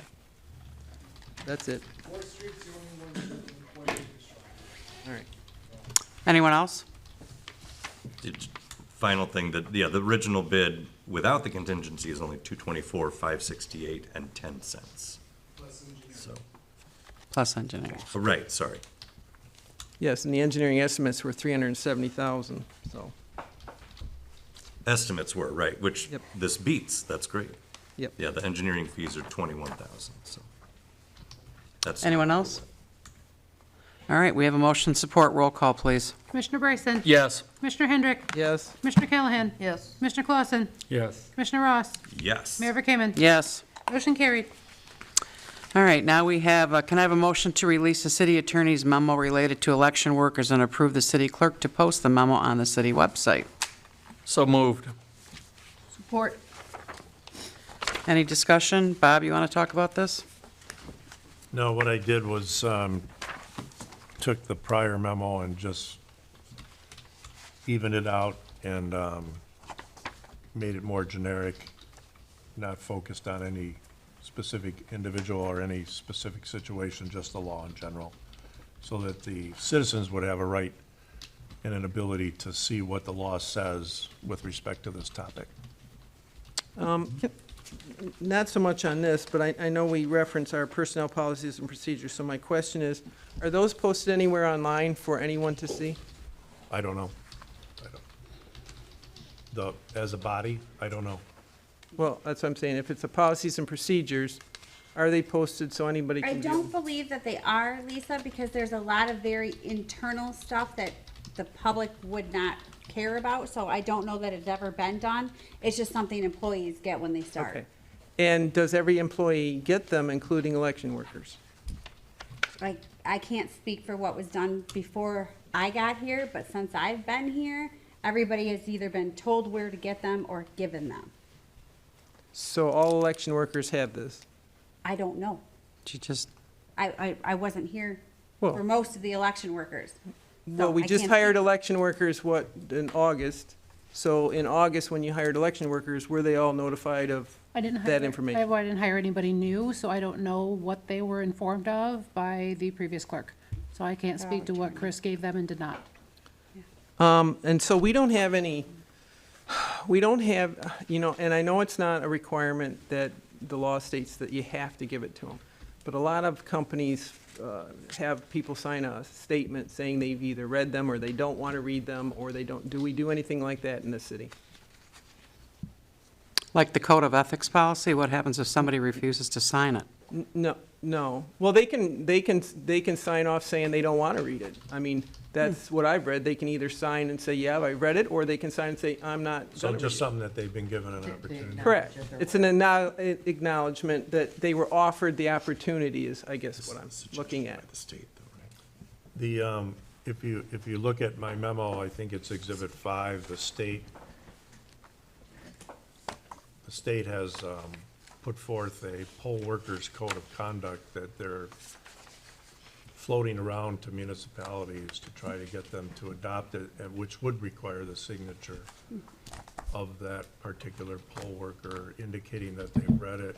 I do solemnly swear I will support the Constitution and that faithfully discharge the duties of Inspector of Elections according to the best of my ability, and I've read this. It's 11 points, and it'll be on the website with this letter. Right, if we release it. So that's going to be, so this coming election, is that going to happen, all that? I don't, I'm just trying to make Lisa- sure we don't get into an issue again. You know what I'm saying? I haven't distributed that to my election workers because it has not yet been officially adopted by the state as far as I know. yeah. But we still could adopt some type of acknowledgement form. I mean, that's what most companies do. If this board wants to. they We can. we could take the state's recommended document and craft our own from it. We're free to do that. Yeah, and it's not just for election workers, it's for all workers. Well, this one would be specific It's, to that one election definitely was workers. tailored. That one's specific, to but election. all I'm saying is we should have something for all employees, not just election workers. Yeah, but again, what happens if you get somebody, if you have somebody that refuses to sign it? They are allowed to refuse to sign, they just document it on the form. So that, we could tackle that issue if you want. That's not the issue here, but if you want to adopt a policy of making sure all new employees receive those documents or have a right to receive those documents, we could do that. Yes. same Seems with pretty the- simple. I mean, Yeah, Yeah. but I think Yeah. it's important. yeah. Okay. I got one to say about that is, What? this is what I got on that memo, and you tried to send it to me? No, No? not this one. No, it wasn't this. Okay, well, Sorry. I still didn't get it. Yes. We already do that. When new employee comes in, they get that, they have to sign a piece of paper saying they get it. Right. It doesn't sound like everybody it doesn't sound consistent. I understand. I'm just saying, I don't think it's consistent, but we need to make sure that it's consistent in the future. Mr. Clausen, was one on your I- desk? Yeah. Yeah, It should have been at everybody's place. Yep. Yeah, he It has got one, but 10C handwritten on the upper right-hand corner. No, I don't see it. Because all that we received in our packets was this blank paper because it was Well, not. your packet is about twice as big as my packet. Well, it wasn't That's released actually- yet, Bill. It wasn't released, so we couldn't put it in the Right. packet. Right. It was on your desk, distributed. yeah, I would just say in his behalf, it doesn't give him a lot of time to read it. Well, you all read the other memo. This is just Yeah. a cleaned-up version that I'm willing to allow you to put on the website. I also sent it out by email to everybody And separately. you got it by email. He's not getting his emails. A couple weeks ago. And Right. I don't know that unless somebody tells me and comes into the office and requests He or, told us at a meeting. well, tonight. It's the first time I've heard that he hasn't gotten his I email. mentioned it at every meeting, and they were telling me that it's on my end says it's on your end. That's a call to high tech. Just So call I'll get us, with Bill. IT&T, Just call us and tell us what you need, and we will make you a Well, packet anytime you know. for here for your pickup. We have no problem with And that. I'm sorry that I wasn't available yesterday. I was at a funeral, my mother-in-law passed away, and so I wasn't even in any office yesterday. That's fine. So we have a motion, we've got a first, or a support and a second. Any other discussion? I mean, I'm all for those things, but as it pertains to putting this on the website, I am for that too, Right, which is what, the motion on the table. right, For releasing this from privilege and putting it on the website. correct. All right, roll call vote, please. Commissioner Bryson? Yes. Commissioner Hendrick? Yes. Commissioner Callahan? Yes. Commissioner Clausen? Yes. Commissioner Ross? Yes. Mayor Vacaman? Yes. Motion carried.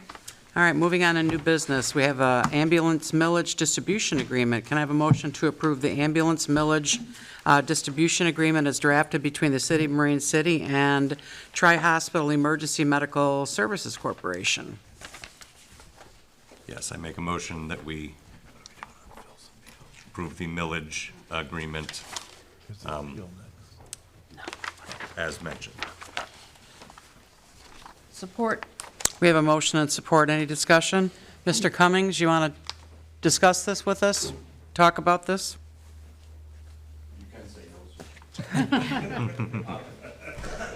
Under duress? Thank you, Mayor. Good evening, Commissioner. What you have, as you know, Tri-Hospital has been your ambulance provider for many, many years, dating back to the mid-1980s. This past summer, voters in St. Clair County did approve a millage for the purposes of providing funds to ambulance services here in St. Clair County. As your contractor, the document that you have before you is an amendment to the existing contract that we already have with Marine City. That contract does not require any compensation for the services that we provide. We simply bill the patients. The amendment basically allows us to capture those millage dollars when they're made available to the city of Marine City by the county. And that's really the gist of the amendment. Any questions for Ken? Well, I understand there's some real confusion on how this is going to be collected and how it's going to be rolled out, and so I know some of the townships are concerned, and so they're not approving this yet until they get some more clarification. Yeah, if I could, Commissioner, I think where the confusion came in, and I think you actually have two different documents in front of you. One of them is from Tri-Hospital EMS. The other document is from St. Clair County.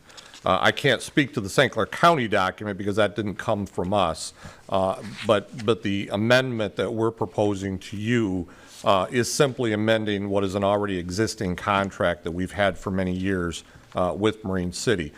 In terms of how this is actually done, I wasn't really excited about the ballot language, the way it was worded, but unfortunately we have to follow that ballot language that's been approved by the voters. And essentially the way the process works is local jurisdictions, as they always do, collect the tax. They forward that tax to the county.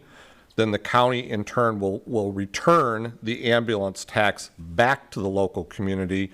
And then as a part of the amendment that you're approving tonight, hopefully anyway, with our organization, then you would forward that tax, those dollars to us. So it is a little bit of a confusion on the part of the system. But the reason it was done that way is early on when the ballot language was being approved, one of the communities did not want the county to provide the distribution directly to the ambulance providers. They wanted the local jurisdictions to have the ability to do that. There was some concern about previous millages for Parks and Recreation, in which the county captured some of the dollars and retained some of the dollars, and the local communities did not get the full amount that was approved by voters in the millage. And so by doing it this way, local communities will get the full amount collected for their jurisdiction, and then they would pass that amount directly on to their designated ambulance provider. So that's essentially how the process works. So how I can speak to the financial piece a little bit too, to back up what Mr. Cummings is saying. City of Marine City already sort of does this. So there's a lot of municipalities who don't do the tax capture. We already do. So we capture millage money for the county and the school district already. And it's monthly or quarterly. We have to send that up to figure out the portions and send that up to the county. So we already have a mechanism in place to be able to handle this. Good. Good. Anyone else for Mr. Cummings? Okay. Thank you. Thank you. All right, so we have motion and support. Anyone else to discuss amongst ourselves here? All right, roll call vote, please. So we have two things here. Are we doing both? No, they're separate. A and B. It just says A, it doesn't say B. Are you talking about I'm talking about fact the that two there's one documents. letter is from the county of St. Clair and the other is from Tri-Hospital? Yeah, one is Correct. A and one is B. No, No. B is actually A the different thing thing. about the St. Clair County Parks. Yep. That's from Nancy, wasn't We have two different documents So if in. you open A. Oh, inside of this. Yeah, And then on two different page, It would be both the documents. third, page within, right, that's where the Tri-Hospital You're one voting on starts. this. The issue that is before you is the amendment between the City of Marine City and the Tri-Hospital Emergency. Medical Services Right. Corporation. So the second document. Second document. All right. Right, the Yeah. document in front of that is the relationship on how this money gets collected and how you're able to select your ambulance service. You've already done that, and you're just amending your agreement with that ambulance service. Was put in there, could have been in reverse order, it was really put in there to provide you with the backdrop. I'd like to actually amend my motion then, if that's possible, to specifically cite that it is for the page 3, starting on page 3 of 11A, which is the amendment to the ambulance services agreement between Marine City and Tri-Hospital Emergency Medical Services Corporation. Right. Okay, Yes, I'd support that. Thanks, Wendy. all right. Roll call vote, please. Commissioner Hendrick, Yes. Commissioner Callahan. Yes. Commissioner Clausen, Yes. Commissioner Ross, Yes. Mayor Kamen. Yes. Commissioner Bryson. Yes. Motion carried. And now we have the Parks and Recreation millage request. Can I have a motion to approve the Parks and Recreation millage request form for 2022 as drafted? So moved. Support. Holly, you want to talk about this a little bit? And this is essentially the form that we need to send to the county where, to ask them for our millage dollars. It's just, this is a form that Nicole needs to send up on behalf to allow us to collect it. And it asks for a governing board date, so basically you guys know we're doing it. But this is all, it's just a formality. Formality. Yeah, it really is. Okay. Any questions? Roll call vote, please. Commissioner Callahan, Yes. Commissioner Clausen, Yes. Commissioner Ross, Yes. Mayor Kamen. Yes. Commissioner Bryson, Yes. Commissioner Hendrick. Yes. Motion carried. And I need a motion to consider a matter of an appeal regarding the denial of the Freedom of Information Act request by Phil Alexalak. Mr. Alexak said that he asked us to postpone this, so you wanted us to postpone it till the next meeting? That is correct. In the packet you guys received, I saw it online, 3 documents I sent in with my appeal have been completely cut out of your packet. The packet has since been amended. That was an oversight on my behalf. There were so many emails that I received that I didn't realize that there were additional attachments further down. You all have received those documents. But we They're just on your got them table. tonight, right before the meeting. You guys all got them by email before, too. Well, You've seen them I don't, before. I would agree, just for the sake that, he's requesting it, I think we should just postpone it till the next meeting. It's not gonna be that big of a deal. Can I ask do it. for a motion to discuss, to allow the city attorney to address the matter? If I make a Just mo- for discussion, and then you can vote to table it if you want to, but I'd like him to weigh in. Well, hold on. Once there's a motion to table, the discussion centers on tabling. So let me just offer you this. The statute, the Michigan Freedom of Information Act, when there's an aggrieved party, allows for that party to challenge the matter to the head of the public body. The head of the public body can be the legislative body. And the legislative body, by the statute, has to hear that appeal, shall hear that appeal at its next regular meeting, which is tonight. So if the appellant, Phil, wants to postpone that, I think it has to be clear on the record that it's his request. It's made by him. He understands that it's contrary to the statutory benefit given to him by having that hearing tonight, and he wants to put it off for a month.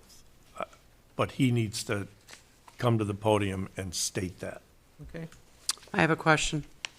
Can I ask a question? Yeah. I just don't understand why we're discussing this and doing this, because we never had a formal complaint. We never had a formal complaint. And now I'm looking at this and it says that there's some stuff on Facebook. We can't take Facebook as a valued.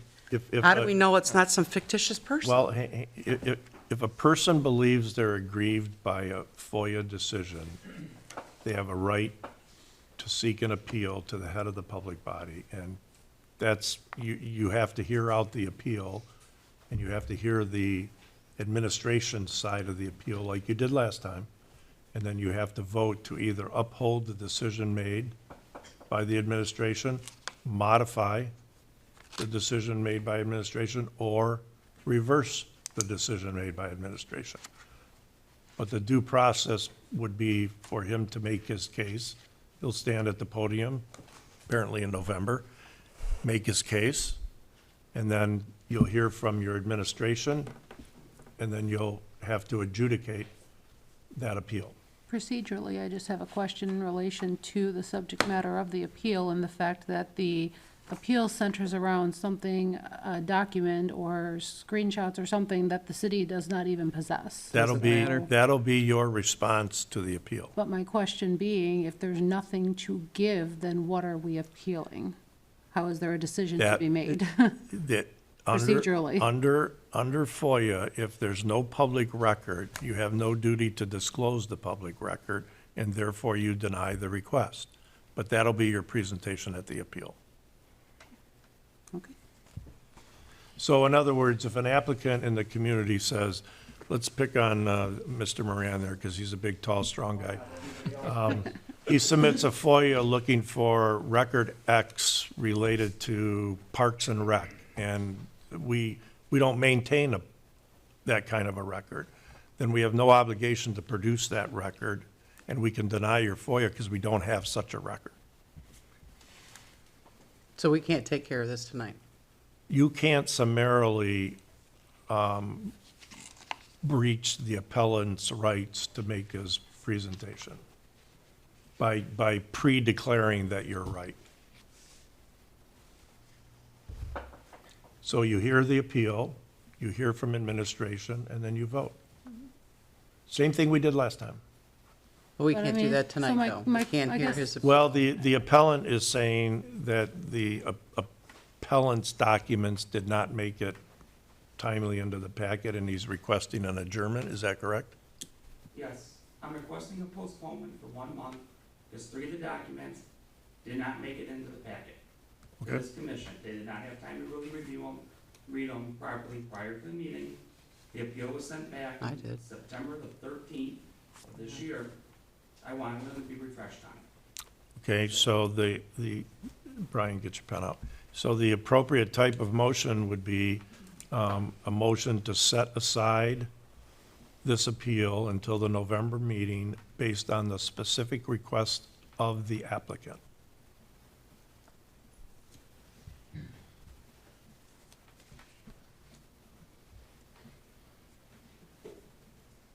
So we don't have a vote tonight? A vote on You have to tabling. vote on the motion. You have to vote on setting this aside. Setting aside. What if we vote no? Well, then you're not setting it aside. I'm just asking. I mean, I've never done this before, so. I think it's a simple request from him. I don't understand the request, is what I'm saying. There's been no formal complaint, and I'm not understanding the Well, request. we'll give you a month to figure it There out. doesn't have to be a complaint. There's Okay. no complaint required. Right. Let me make sure. FOIA is about releasing public records. Okay. If somebody believes there's a public record that exists in this community and they were denied access to it, and it's otherwise a disclosable public record, they have a right to seek an appeal of that denial to the head of the public body, which is you. It's not based on a complaint or anything, it's just a right in the law. Okay. So what's the motion?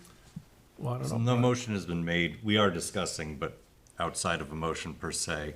The only thing that I perhaps would request is, I mean, Phil, I know you said it from the audience, but Bob, you suggested that Phil physically step up to the Yes. podium Yeah. and make the request officially, and that is now in the minutes and on camera.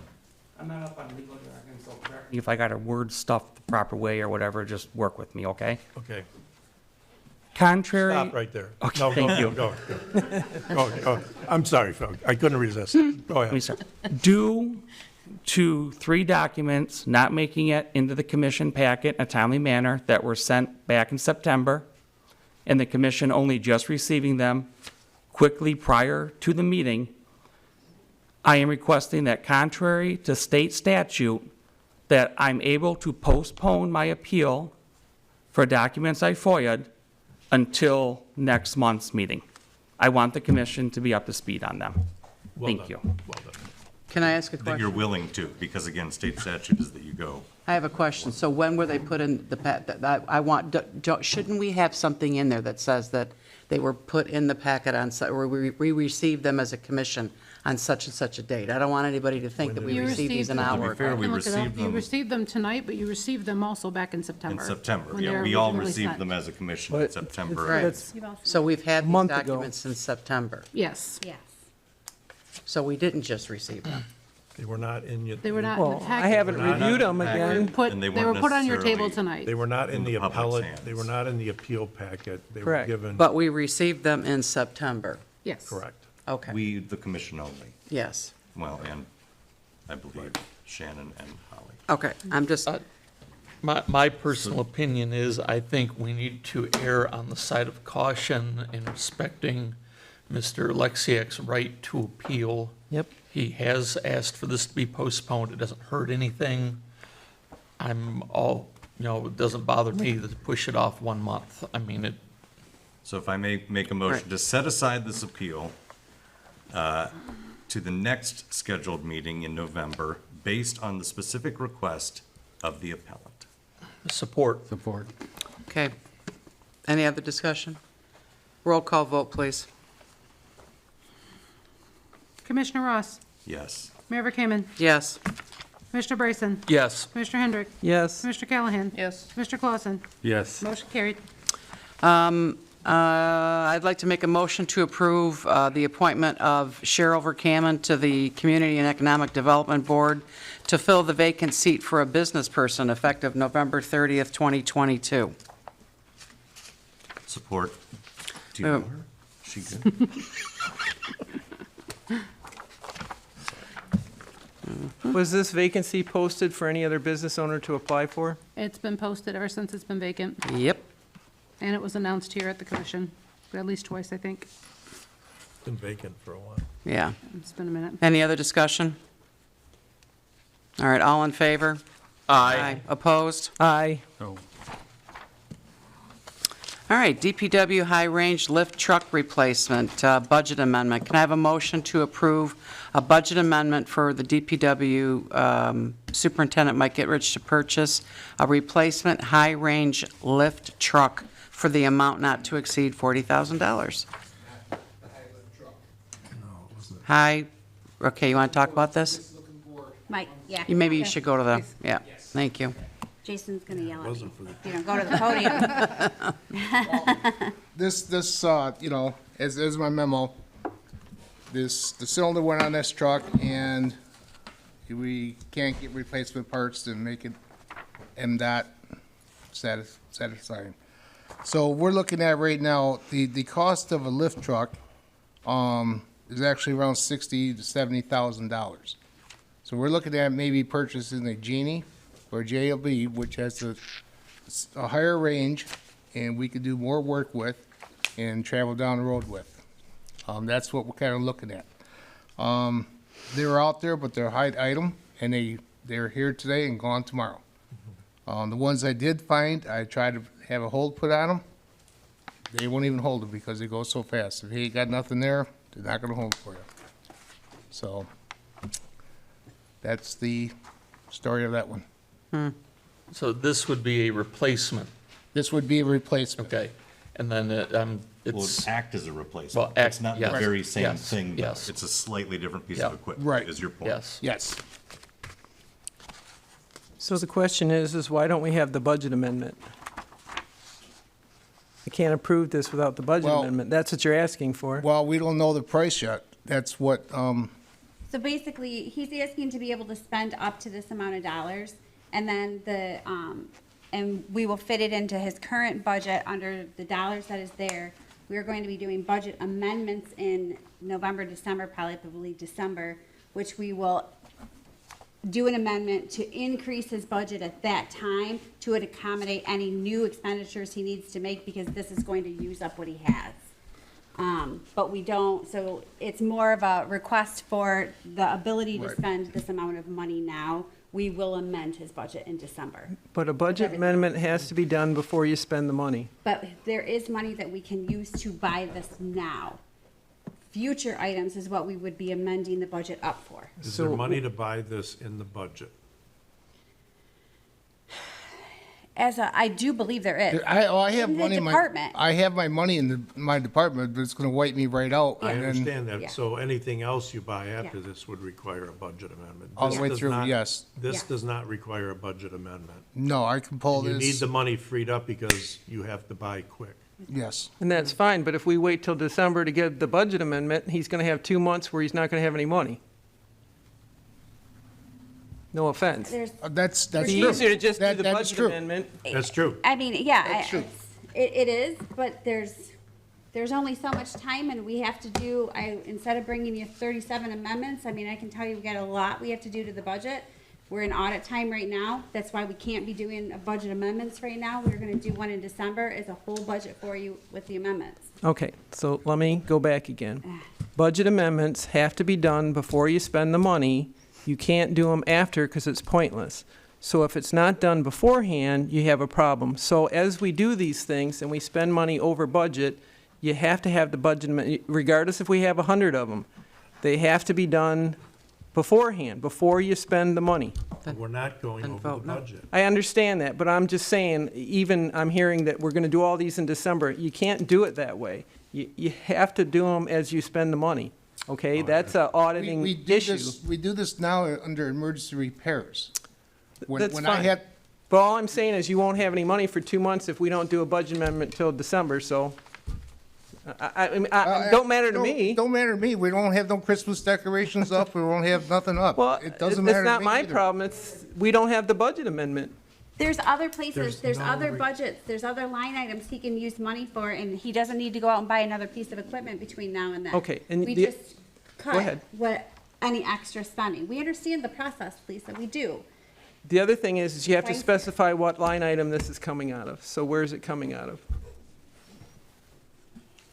Well, maybe I didn't do my due diligence because I didn't expect, you know. Well, I all this- understand. this- Oh, you should. Well, But it's hard to do this with, we're voting on something. I want to make sure procedurally we're doing it correctly, that's all. It's We are doing nothing- it correctly procedurally. Well, then you gotta list where it's coming out of, unfortunately. Well, we can just table all this and then, Yep. whatever. I don't have it in front of me. I don't have the full budget in front of me. I got, Can't we just I vote don't on have it? the full budget in front of me. Yeah, we just could like I not- make a motion contingent upon the line item of the budget being listed in the meeting minutes? You could do that.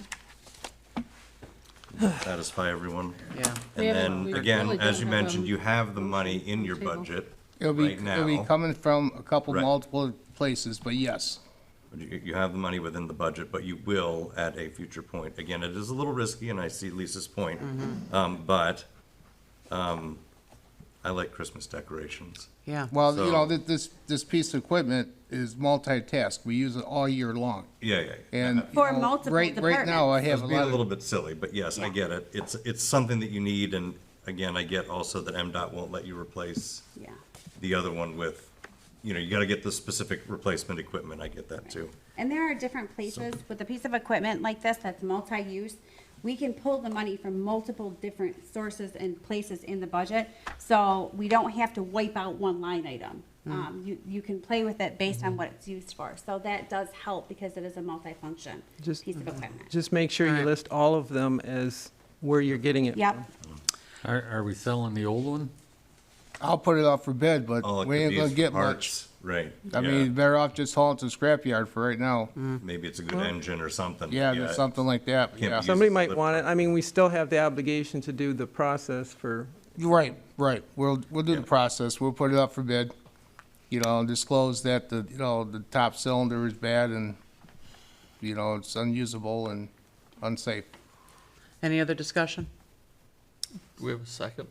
I don't have a motion No, yet. we don't even have a Oh, motion. I thought we did. So I'd Oh, like I'm to make sorry. a motion that we allow Mike to purchase a lift as described within the budget of, let me use a different word, under the cost of $40,000 Correct. with the contingency that we specify the line item of the budget that it's being used from in the meeting minutes that we'll approve next month. And that we, as soon as possible, amend the budget to ensure that Mike has sufficient dollars to run out the rest of the fiscal year. Support. All right, question. Now we can discuss, Okay, so you're authorizing him to buy this, right? and you're giving him, what, 40,000? Did you do a not to exceed or anything, or? Said up to. I Up said to four, up to? Under 40. All right, do we have to waive competitive bidding? Because we're not putting this out for bid to buy. I would. Yeah. I guess he's not gonna have the opportunity to wait to bring it back to you. Yeah. Well, Right. that's- I mean, this is a sticky one, you know. It is. We don't want to do the generally, but it's a piece of equipment we're in desperate need of, right? So, and I mean, we did have one. That's what really stinks. We had one. It's, you know, service life is clearly up. It's a 92. I mean, We kept it going as long as we could. yeah. I think you got some good years Yes. out of that. So, but again, I return to, and I recall what I said about the bid process, and I think that honestly, we may need to take another look at that, because just everything is so insanely volatile right now. I mean, you can't find people to do things, you can't find things. Well, There, look, so- let's make sure we understand. You have the absolute right to waive the competitive bidding Yes. process. It's in your charter. Yeah. You just need to state why you're doing it. Mm-hmm. You have the right to do it. We're not, we've done nothing to prohibit that process. I think what we did was he said, let's use it sparingly and only when necessary. Correct. And we keep using it. But that's okay, that's what it's there for. In this volatile Have you time. found In one this yet? volatile time, right? So if you want to, What'd you say, Bill? Sorry. I asked Mike if he had found one yet. Well, I found a couple of them, but they're gone already. That's what I'm saying. They're there one day and they're gone the next, unless you have something to put down on these things. think what Mike is saying is he needs the money freed, so when one pops up, he doesn't have to wait till the next meeting because it'll be gone.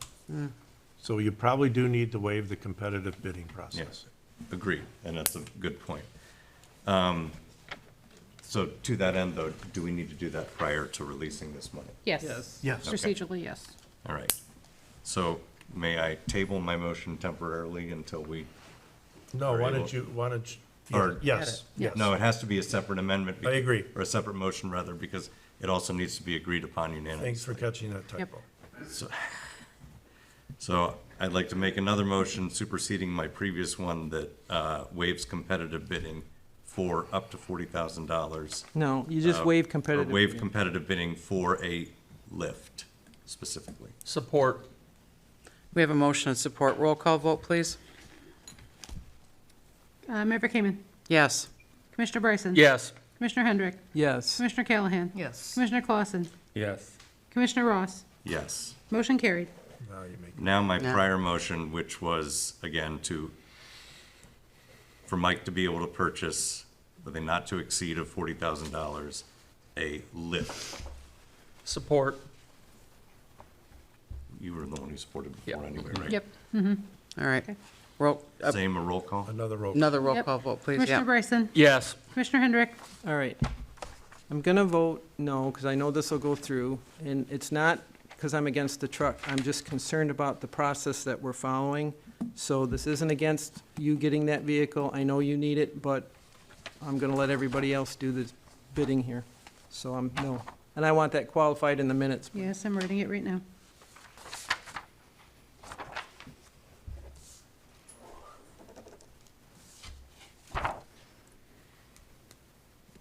Commissioner Callahan. Yes. Commissioner Clausen. Yes. Commissioner Ross. Yes. Mayor Kimmon. Yes. Motion carried. Can I have a motion to waive competitive bidding for the oxidation ditch mixer? Say that 3 times fast. I dare you. You can say aerator if you like. Oxidation ditch mixer repair on the basis that EVOQUA Water Technologies is the sole source of parts. Mike? Well, that's only the first part of it. Yep, I got it. They are the sole, they are the sole provider of these parts. These are the same company that when we had to replace the couplings in the ditching units, that we could only get the parts from. They're the only ones that sell them. F&V and myself try to contact lots of people, to have them come down, take a look at it, and give us a quote on replacing it and, putting parts in. As you see in F&V's letter, that we got one. Everybody else too busy, doesn't have enough manpower, job's too small. That's all I can say. That's the way of the world right now. Trying to find somebody, a contractor to come in right now, it's hard. So I guess I'm asking for a competitive bid to be waived and allow Titus Welding to do the work and purchase the parts through whatever it is. That word. Do we need two separate? You need two separate. Yeah, I got it. Yeah. Because you need to waive competitive. Well, bidding not first. that, but Cheryl's got it. you're going to have two separate purchase orders going out. Yeah, and two separate waves of competitive bidding, because one is for parts, the other is for services. Oh, I'll make a motion, we waive competitive bidding for the purchase of parts through Evoca from Waukesha, Wisconsin. Support. Any questions for Mike about this? We're just waiving bidding. I'm sorry, what's that? We're just We're waiving just the bidding waiving on the the bidding on the parts. parts. On yes. parts. Making Yep. sure. All right, roll call vote, please. Commissioner Hendrick, Yes. Commissioner Callahan, Yes. Commissioner Clausen, Yes. Commissioner Ross, Yes. Mayor Kamen, Yes. Commissioner Bryson. Yes. Motion carried. All right, now can I have a motion to approve the purchase of parts from Evoqua Water Technologies to repair the oxidation ditch mixer for $51,956.38? Yeah, I was gonna say, we need to waive the competitive We bidding need- on the other one, because if that gets shot down, then we could have parts sitting in front of us, but nobody to do it. So do the two competitive bidding waivings first. I'll make a motion, we waive competitive bidding for Titus Welding Company from Farmington Hills to repair the oxidation ditch mixer. Because they're the only service provider who Support. would respond to the request. Yes, actually, Yes. All right, support with that amendment. okay. Anybody have any questions about that? All right, roll call vote, please. Commissioner Callahan, Yes. Commissioner Clausen, Yes. Commissioner Ross, Yes. Mayor Kamen, Yes. Commissioner Bryson, Yes. Commissioner Hendrick. Yes. Motion carried. Now you can vote on the two actual cost items. Purchase the parts. Purchase the parts. Parts and then the purchase- And then the services. So a motion to approve the purchase of parts from Evoqua Water Technologies to repair the oxidation ditch mixer and the amount Yes. of $51,956.38. You look right. So to make a moved. motion. Okay, support. Any discussion? Roll- Again, just for the benefit of the community, this is a sole source supplier, Right. so. I have Only one, place we- when you do this motion, I budgeted $80,000. So, in case we run into problems or these parts prices went up since then, because everything's gone up in the last month. I'd like to have something to cover any cost increase, So what do you need, up to? Not to exceed? not to exceed 80,000. What? Is I'm it just the wondering- parts, or is that the service Can- too? Can we combine these Yeah, two that's into what I one was gonna motion? ask. And then do a not to exceed 80. If you can do it that Okay. way, that'd be Is that great. possible, sir? You can do that. yeah. Okay. I'll make a motion that Amend your we, motion. okay, I will amend my motion, sorry, to purchase parts through Evoqua from Waukesha, Wisconsin, and to have Titus Welding Company, Farmington Hills, repair the oxidation ditch mixer for a total cost not to exceed $80,000. Support. It's Waukesha. Okay. Waukesha, Wisconsin. Okay. Is that how you say it? What do you say? I don't know. Washika? Waukesha. What? Oh. Washika. It wasn't Waukesha. Waukesha. Okay. Okay, so we. Roll call vote, please. Commissioner Clausen, Yes. Commissioner Ross, Yes, with the contingency, again, that this is a sole source supplier and the only repair facility or company that even responded to either Mike or F and V. Mayor Kimmon. Yes. Commissioner Bryson. Yes. Commissioner Hendrick. Yes. Commissioner Callahan. Yes. Motion carried. Thank you. Thank you. All right, moving on to, now we're all the way down to 11G. All right, ordinance number 22-005, purchasing ordinance, first reading. Can I have a motion to approve the first? I thought we were going to remove this. I would ask that you consider a motion to set this aside until November, because we did locate the City of Marine City purchasing policy after a long search. And I think, I've read it, it's actually consistent with the charter, but I want to read it thoroughly to make sure that any ordinance, which shall be, we have to have an ordinance arising out of our charter, doesn't run afoul of this policy, negates this policy if necessary, or otherwise addresses this policy. It's policies from 2008. It's quite a ways back. Police chief was probably in grade school. So, 2008, where were you? Oh, all right. You look young, man. You look young. So I think we should take a look at this.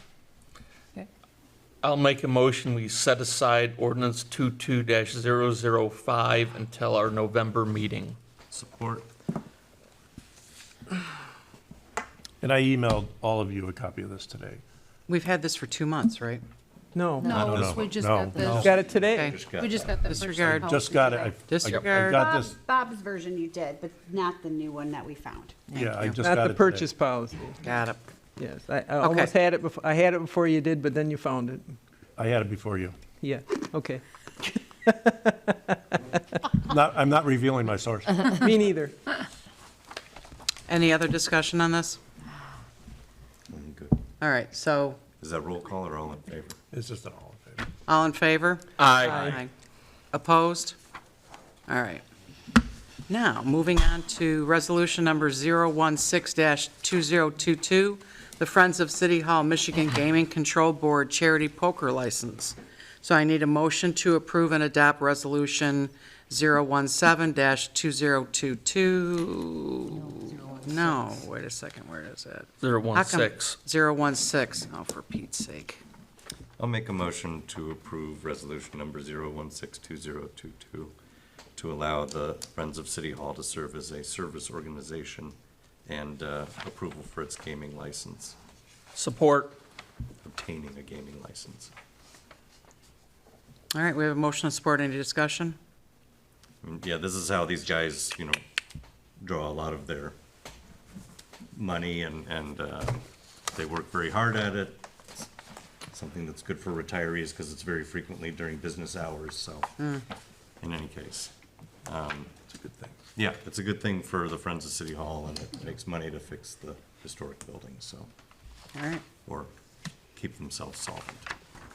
That's all. All right. Roll call vote, please. Mayor Kimmon. Yes. Commissioner Bryson. Yes. Commissioner Hendrick. Yes. Commissioner Callahan. Yes. Commissioner Clausen. Yes. Commissioner Ross. Yes. Motion carried.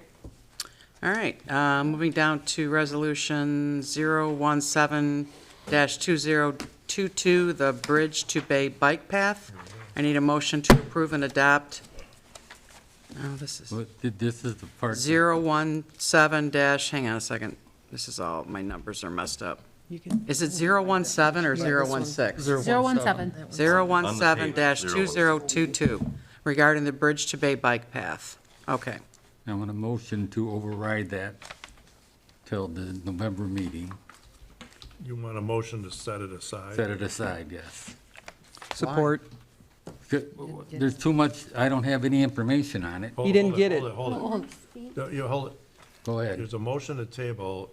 It either has to, I supported it. all right, so now the only thing you can discuss is the motion to table. You cannot discuss the substance of the issue. Okay. I can speak to the tabling. The request has come because the TAP grant is being submitted, and there are pieces that MDOT is waiting for. PCE has been working on that for us. You guys approved them to do this application. This is a component of what MDOT is waiting for to get the grant submitted. So tabling is problematic on the timeline for the application deadline. I can answer that too. There's a second time you can put the grant application in, that is in February, so we would have time to do it. I checked it out. I'm aware of the dates. And there's a reason that we were looking for this date, and that is because it collaborates with MDOT's dates for other projects. It collaborates with the Wilson Foundation request. It collaborates with the timeline that we've been working with from the county on supplemental funds for all of this. As I explained at the last meeting, this is a domino project where everything hinges on each other, happening at the same time to make sure the financial components are there to keep the city off the hook from the financial pieces of it. This is just a component to give to MDOT, which you guys have already approved. But This again- just simply is a component to offer, and it allows me to sign the papers if they come Again, back. we could submit in February. It wouldn't make any difference. You can do it now and you can do it in February. That's not an accurate statement. It does Yes, it affect the is. Timeline. It doesn't matter, the timeline just It's a moves 4 over. month difference, and it does affect the timeline, It doesn't. so. So the motion on the What's the table, matching grant? the motion is to We table can't it? talk about We it. can't talk about that. That's what the motion is No, to you table can, it. once there's a motion to table and second, that's all you can talk about is whether or not to table it. But did we vote on this then? You Roll have, call. a motion to table takes precedent over all other motions. Okay. So, Motion is set aside. Set aside, rather, yeah. so obviously time is of the essence. Yes, and we have a lot of money that are, I know the Ralph C. Wilson Foundation, right? We were originally going for 200 and, what was it, 220? And they approached us and asked us to up our monies. They wanted to give us more money to help with all this projects. But aren't we talking cannot- about- We we're not- cannot do this. All right, so anyway, so the motion on the Well, table is to, maybe, could the city manager explain in a little more, why we're, because I understand why we're doing this now, but make sure everybody understands how this coordinates. because it's multi-layered. It is a multi-layered project where the timeline for each of the requests hits a different financial component of the projects. All of the components, and I can tell you this from a big picture specific to this, Lori Ashenberg spoke to it a little bit earlier too. The trail is the regional project. It is a region. This is, with all due respect, this is way bigger than Marine City. We are a component of this and a benefactor. So each of these dominoes financially falls into place, allowing the city to not be on the hook to front the money. These have all been grant requests and asks that are out there. And so if a timeline is disrupted, then there is the potential that the city would have to front the money. The commitments have been made, the votes have been done at this board to do this. This is simply another check on the box for MDOT that's required. And the basis for this is just to allow me to sign the papers that you have already voted on. You've paid PCE $5,000 to put the project together. You've paid PCE $5,000 to apply for this. They've done it, and now we're getting the supplemental questions back from MDOT to fulfill more check boxes. So you've already committed the $5,000 to PCE to do this. It's going forward. The grant asks have been done. You have voted to do this. There's a lot at stake. If one piece of this puzzle is pulled out, essentially the whole card game collapses, because financially you may be on the hook for things that you can't come up with. You may be denied other grants, and this is incredibly significant, so please hear me out on this. Because the regional trail system is such a heavy heavy goal for the region. Any and every grant that anybody goes out after right now, if they tie their trail system to it. You're gonna get it. Because right now, that's where all the grant money is. State, federal, you name it. The nonprofits, the money is towards parks and rec, trail systems, waterways, that's where the money is. So if you don't have a grant request that touches this concept, you're not even considered. I can tell you almost every single, if not every single grant that Michelle has been working on has this listed in it as a component of Marine City. If you pull the plug on this, you lose all of these other opportunities because we can no longer say that we're connected to the bridge to Bay, that we have this. You are loop. connected. You are connected We right now are, to it. we are connected, but And I considered brought a it gap. up at the last No, if meeting. you- Let that- her Bill, please let me explain. finish. If you talk to the regional trail people, and they have a board, they do meetings, they've come here, we've talked, we are considered the gap. Marine City is the gap on the map. We are trying to finish that with their partnership. This benefits everybody. This brings dollars, this brings people, this brings tourism, this puts us on maps, this, for people who don't live around here. And you've already committed to it. We're literally looking at free money to do all of these projects. And again, if we don't have a bridge to Bay component here, you might as well kiss a bunch of the other stuff goodbye because they will pull it off the table. Okay. And that is not, I am not exaggerating. So the motion is to table it. Bob, I have a question. So the motion is to table it, so can we vote on the motion? To table? That's all you can vote on. Right. Yeah. So can I have a roll call vote, There's please? more comments. What's to No, comment? I think Bill wants to talk about the grant, and that's Oh, not okay, where so we're you at want- right now. okay. Correct? You want to talk about the grant itself, and not tabling. I just, that when we brought this up and we voted on it, I voted no. And I told you the reason I voted no. Because of the safety factor downtown and around. I went out and actually measured my door open on downtown, and I had to the center from my door open 10 feet. That's not enough to have everybody going The back motion and is forth to down table. there. Yep, we just have to. And I haven't seen any drawings or anything that said this is how it's gonna be, and how much it's gonna cost, and how much our grant stuff Well, is. that was presented to you. It was I all don't done. have it. It was all done. I don't have it. Okay, well, the motion is to see if we should table this or not. Right, we need to Please. tackle that first, and then we Thank can you. get back to the substance. Thank you.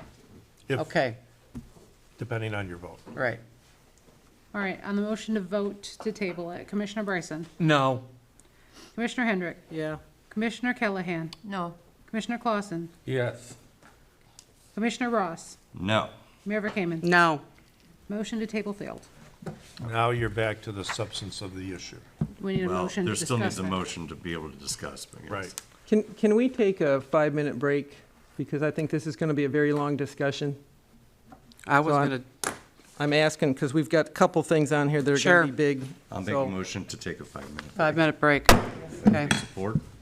Yes. Support. 9:22. All in favor? Aye. Chief, let's go. Okay. We're back. It is 9:32. 9:32. Okay. So, where are we?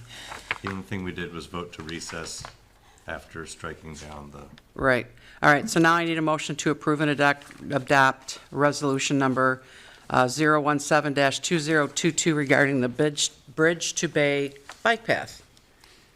I will make a motion that we approve and adopt resolution number 0172022 for the downtown district bike path loop. Support. We have a motion and support. Any discussion? Yes, I have lots. That's why we needed the break. So, first off, this is just an application. We don't even know if we're going to get this grant. There's 2 dates for this application to be put in. October 12th was one, and February is the other one. There's no penalty whether you go either time. It's for the same grant application, okay? Second, We did not get all this information until this week, all this detail. And the sad thing is, I know you all got it because I requested it, but it wasn't easy for me to get it. I had to request this, and I got put off several times, and of course, I'm persistent, and I finally got it. We need to review these things and not just push them out the door. So, some of the things in here, first, last meeting we were told that the match was $60,000. That's not the match. The match is $74,382.05. That's the match. This includes a portion of a road diet, which we were told that was down the road, but it's right in here on page 1 of 1 here for the grant application. That's why you need to read these things. It says, beginning of the path is shared use path along Frederick Street. These shared use lanes end at South Parker, M29. M29 will undergo a road diet, which will include creating bike lanes on both sides of the street from Frederick to the North Bridge over the Bell River. Is there any other road diet besides that going in? The road diet that was discussed with me over the phone with an MDOT representative is that they are considering the road diet from Chartier to the bridge on Broadway. And who requested it? Nobody requested it. MDOT is requesting it. MDOT is teeing up their road diet projects, and they approached me about it in random conversation. They're not ready to document things yet because it is not 100%, but they are, it is in the MDOT's future plan to approach us about it for a potential 2024. So what PCE told me when we were looking at the different options, and again, what you guys are looking at is the application. You've seen the pieces leading up to it. The pieces of the application are simply meeting minutes, support letters, and then them filling out the application, but the bike path stuff has all come through you. So it's not like this is a mystery packet. So I don't want that perception out there. But specific to that road diet issue, what PCE said to me is you can't go backwards. When you apply for a grant, you can't go backwards in what you ask for. So you have to go for the more expensive plan. If MDOT doesn't go through with the road diet, which again, that is a big question mark because it's got to come to the city. If they don't come through with it, you can scale the plan back to fit what's realistic at that point. But we've asked for the money for the higher so that because we can't go back and ask for more. So this is the scenario that in conversation made sense to go for because it was a safer, better road plan and bike path. Well, when I had made comment on it and actually qualified my vote last meeting, I wanted it to specifically support that we look more into MDOT completing their road diet. And we did actually have on the previous meeting, in the previous meeting and with the previous packet, show that it did cross the bridge. And that's where it started the road diet because the bridge is only 2 lanes, but it expands just after by the previous antique mall. And that's where the road diet would begin. The center lane starts and the bike lanes are added. And the other thing that you had mentioned at the previous meeting too was that hopefully someday MDOT will replace that bridge because it's so old. And then again, also that, you know, again, my concern was that the whole M29 all the way down to Chartier didn't get a road diet. That's what I was disappointed in, being somebody who rides in St. Clair all the time and enjoys their bike lanes there. Anyway, M29 and Parker Street would be a great thoroughfare for riding, you know, where we'd have something like that. So anyway, I was fully aware of that one turn of the road diet for where, we're able to do it. And then for the remainder of M29, yeah, I had even suggested and made mention of it in my qualification last meeting that it please be investigated to continue it through Chartier. Right. You did, Brian, but the only thing we got at the last meeting was this map. That's all we got at the last meeting, was this map. This does not show me what's going on. So what I did, we should have gotten this entire application here, which has actual pictures I like the which aerial show picture. exactly how this road diet's gonna work. This is the most dangerous road diet right now that you're gonna do, because here's the map, here's West it's not the road Boulevard diet. and the light. You're gonna have Right. 2 lanes going through that light, and then halfway around that blind curve, it's gonna go to 1 lane. With all due respect, Commissioner, traffic engineers put this together. Don't tell me about And they MDOT. do study safety for it. So unless you have an engineering degree, I don't know that you should probably make that qualification. I don't have an engineering Because they degree. are the ones who do have the certifications to make the designation and have done the road studies. I'm gonna tell you, I don't care what you think about MDOT and that MDOT engineers are wonderful. MDOT's the one that came through Ira Township. Wait, engineers did it's this. my turn to talk. I'm not talking about PCE, they're just doing what they're told. I'm talking about, they came through Ira Township at one time, they just did an aerial, the thing was so screwed up because they didn't actually come in and look at it. MDOT's not always perfect, their engineers aren't always perfect.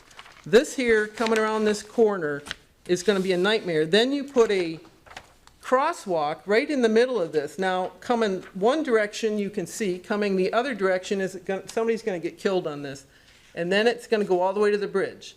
So you're gonna have, if you've ever sat on this corner, and I think our police chief can, if you've ever sat on this corner and watched people fly around this corner, and then you think they're gonna go into 1 lane halfway around that curve and not take something out. No, but that's why the road diet is going from Chartier all the way to the bridge. It It's doesn't only going to specify be 2 that in lanes this up there. application. It's not 4 lanes coming into 2 at that intersection. It's already going to be just 2. It's not in here. What we said is if the road diet does not happen from Chartier up to the bridge, the entirety, creating the safety of the 2 lanes, then it would be redirected down to the next block and you would use west in the light for safety.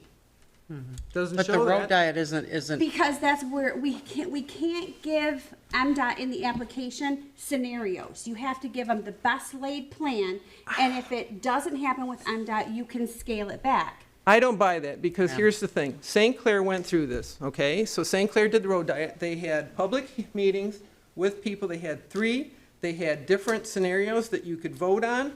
They had all sorts of input from their public on that road diet, and their council voted to do the road diet, not MDOT. They requested it. I just said MDOT is going to come to you about this. And this isn't about the road Right, diet. it's not about the This road is diet. about the application and the Oh my best God. laid, safest But this bike is route in in the town. application to do this, and it doesn't include the rest of the road, so this is a danger. You can sit there all you Doesn't include the want. rest of the road. Did you ever try to go into the Dairy Queen? And you, Somebody kept sideswiping you? and you got several streets coming out there too, on this corner. This is a bad corner. And It is, which is why 2 lanes would make it a whole lot safer. not the way this is written up, though. The way this is designed, did you look at it? it's a, I it's looked just a at it a lot. recommendation, right? Well, It is. It's but I 2 didn't lanes, just get one this in till this each week. direction with a turn lane in the center. Yeah. It slows traffic. It makes people more aware of what they're doing. Sure, okay. That is really the works in St. engineer's Clair. wording, Lisa. I don't care, Holly, what the engineer says. What All right. I'm saying is, if anybody looks at this, anybody in the public and everybody that knows this corner, you're gonna know how bad this is. I'm not against a lot of these things. Bike lanes, I don't know, I don't see a whole lot of people using them. Maybe there's a few. I ride my bike all the time. I would not ride on this corner. I would not do it. This is just dangerous as all heck, the way the crosswalk and everything is set up. The problem is, this whole package, what we should have done is we should have had meetings with the public on this, and we should have had their input on all of this, which there was one meeting 2 years ago when this started, and that was it. We really didn't have a whole lot of meetings. We didn't even get this. Like I said, I had to ask for this week. You told me I had to FOIA it. Then you told me it was unreasonable. That's an accurate statement. I got the emails, Holly. Then you told me that it was too much to copy. And then It's finally. what you asked for, Lisa. Please clarify and be Nope. honest to the public what you asked for and what I asked you to You FOIA. want me to read the email? Not the application. The application was doable. I asked all the of my application- emails regarding the bike path for the last year and a half is what I asked That's you not to what FOIA. I You said. wanna I be told you clear. I wanted the application. Anyway, you can say what you want, I got the emails. So anyway, I should have had to go through all that to get this document. But the rest of you all got it because I asked for it. There's other things in here. We have costs. So if you look at this, if I can find it, oh, and all the letters of support, just so everybody knows, it was the Chamber, St. Clair County Community Foundation, the Metropolitan Planning, and St. Clair County Park. So most of it was from up county. So, you know, I don't know how that helps us. I think it should come from the residents here. So anyway, there's maintenance costs. So we're going to have maintenance costs. It says repaint, striping symbols every 3 years at $7,000. Snow removal varies seasonably $3,000, and sign replacement as needed $1,000 a year. So all that's going to come out of our budget.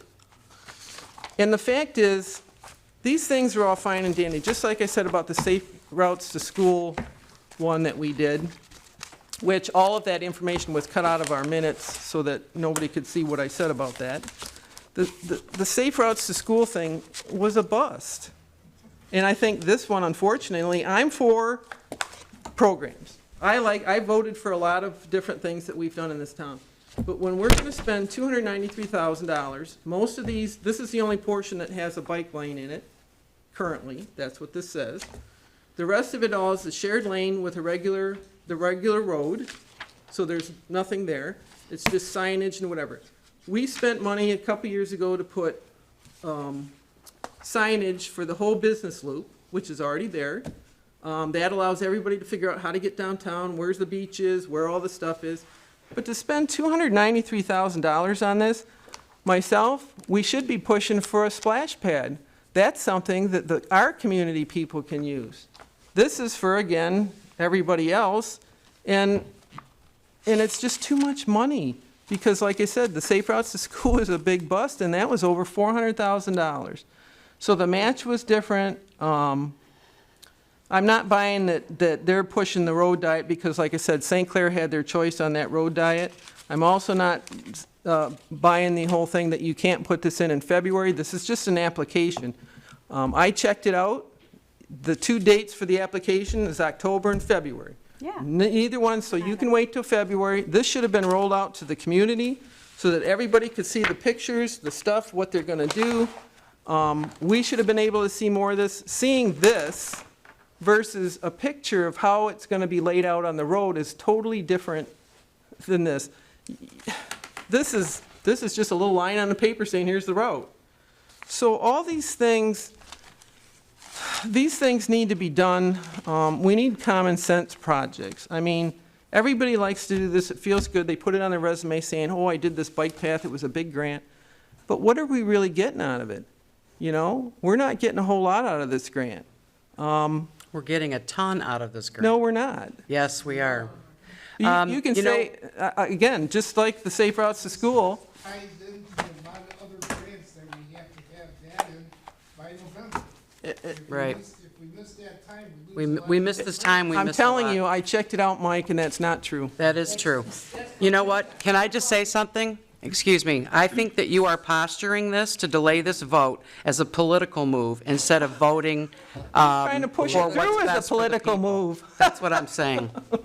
So can we, think- is there any other discussion? I think that we are naive if we think that Marine City can continue to just be a blip on the map that's not connected in with the rest of the region. We're missing out. Downtown is thriving. We have businesses coming in on Parker. We have businesses coming in on King. We have new housing developments coming. Marine City's on the map right now. It's a place people want to come and they want to be. If we separate ourselves from everybody else and what's happening in the region, we are eliminating that extra opportunity. And I'm sorry that you won't use the bike path. That's okay. You don't have to use didn't the say- bike path. You can use the regular side streets. Okay. But the people who are bicyclists and go to the websites and they look for communities that have these opportunities and they go there and they spend their money and they tell people about it. But I don't want to You see are them get killed. missing an opportunity for the greater good of the community because of you're being closed-minded. And this is not our money. It is grant money that if we don't take advantage of, somebody else is going to. And those tourists are gonna go to their town, and they're gonna drive right by this. So where's the We don't connection? wanna Right. hurt the residents of this city by not being open-minded and being a little progressive. We're not bulldozing blocks. We're not bulldozing residential blocks and painting bringing in lines. industry. We're bringing in happy, feel-good things that make people wanna come to this town. And every time something like this comes up, it's a battle, and it shouldn't be. This benefits everybody, Yep. and it costs us nearly nothing. Right. Mike, You don't- Madam Mayor, Mike, can you finish your statement, because I want to make sure I understand what you were saying. This ties into just more than a bike. This ties into the Wilson Foundation giving us money for other projects. Ties into the DNR trust fund for the marina project. We're going after money to replace my, toys at the top lot. We're going after money to build new bathhouse. This all ties in together. They do. Yeah, But they're all but you- separate applications. But Wait, it doesn't but- matter, you get money But from, wait you a get minute, money from Mike. those groups Is when you what you're mention. saying when you tie things to this project? Yes. They're freeing up money for the peripheral project. They are. I'm not Because saying you the bike- can't do this Correct. project. Wanna make sure I understood. I'm just saying, Yeah. give it time so everybody can digest it and put it in But I February. don't know what there's to digest though, Lisa, because You haven't told the we community. chose the path that was the already the voted to safest have path. They already voted To get maybe a grant to build a new Yeah. bathhouse at the beach. We're gonna miss it. Mike, you can put it in February, it'll do the same But thing. here's the thing, this has already been voted on. You've Yeah, already we hit the did. go I didn't button. vote for it. It's, Well, you've paid for this. We've paid for it. We don't All have I'm to- asking is to submit, page number 37 in the packet. You voted for this. I understand that this board will just vote for this, okay? I'm just making sure that the public knows what they're getting, all right? absolutely. Because the public is the one that's gonna have to deal with it all when it gets put in there. I'm not against bike lanes, but when you do certain things and you spend $293 on striping, and that's basically, if you look at the costs in here, that's basically what it is. Why don't they do the connection between Cotterville and Roberts Road? There's where you got a big gap in They're the. phase 3. They're after us. Well, they should be doing that one now, No, they because got we a already gap got with the us. connection. We're the gap between there. No, all this is doing is taking people downtown. We already have the bike path that connects right up to the trailer park. And then from the trailer park, they need to connect it to Roberts Road. There's the part that needs to be done first, not just taking people out to downtown. But forgive us, that's not up to us to decide. That's true. Right, that's catcher. But we're gonna spend this, and grant money, again, it's not free money, it's taxpayer dollars. And they want us to spend accordingly. They want us to listen to them. And And actually, I would Sam- rather those taxpayer dollars come here as opposed to another community. And a lot of this money is private donation money that's given to the foundations that comes through to us as well for these projects. So that's So not it's- accurate either. Right, that's not accurate. Well, All right. we got a bathroom downtown by the beach that Shafiq paid for and gave to the city. We can't even keep that open because of the damage and the stuff that happens there. And now you want to turn around and put one at the kayak launch, so you can have that problem over there too? I mean, should we just- you're saying, let's we're put getting this off money in there, but then you're gonna be paying for all the repairs. So if a bathroom is vandalized, let's deprive the entire community of a bathroom? No, you just put in a porta-john. What's wrong with a porta-john? We have them now. A porta-john is fine, but there's a lot of people who object to They're gross. porta-johns, and Those get they're, vandalized yeah, too. exactly, that's about the easiest thing to tip over. So, I'm obviously all for a bike lane. My question would be, and I believe you've already answered it, there's obviously time to adjust, correct? Later? Yeah, I mean, there's time to adjust this plan to some small degree, right? If it's found that, this could be a dangerous intersection or something. Correct. Of course, they'd adjust it. We I mean, can adjust down once You have it's to out. ask and you big can, and adjust down. yes. Right. Well, I guess Yeah. You just can't if you adjust wanted to ask big, I would agree that on the northbound lane, forcing that into a turn lane and keeping it a single lane going north of West Boulevard would be ideal. The other direction is fine, that it splits right there. Well, okay, number one, I didn't get anything, so I can't tell you what it is. And I've told you over and over again that you got a problem with that, with where my emails go. Okay, you want me to come in and pick a packet up every day, but you gotta put a time on them. You can't add stuff the day of, and I get it. You gotta give us time to read it.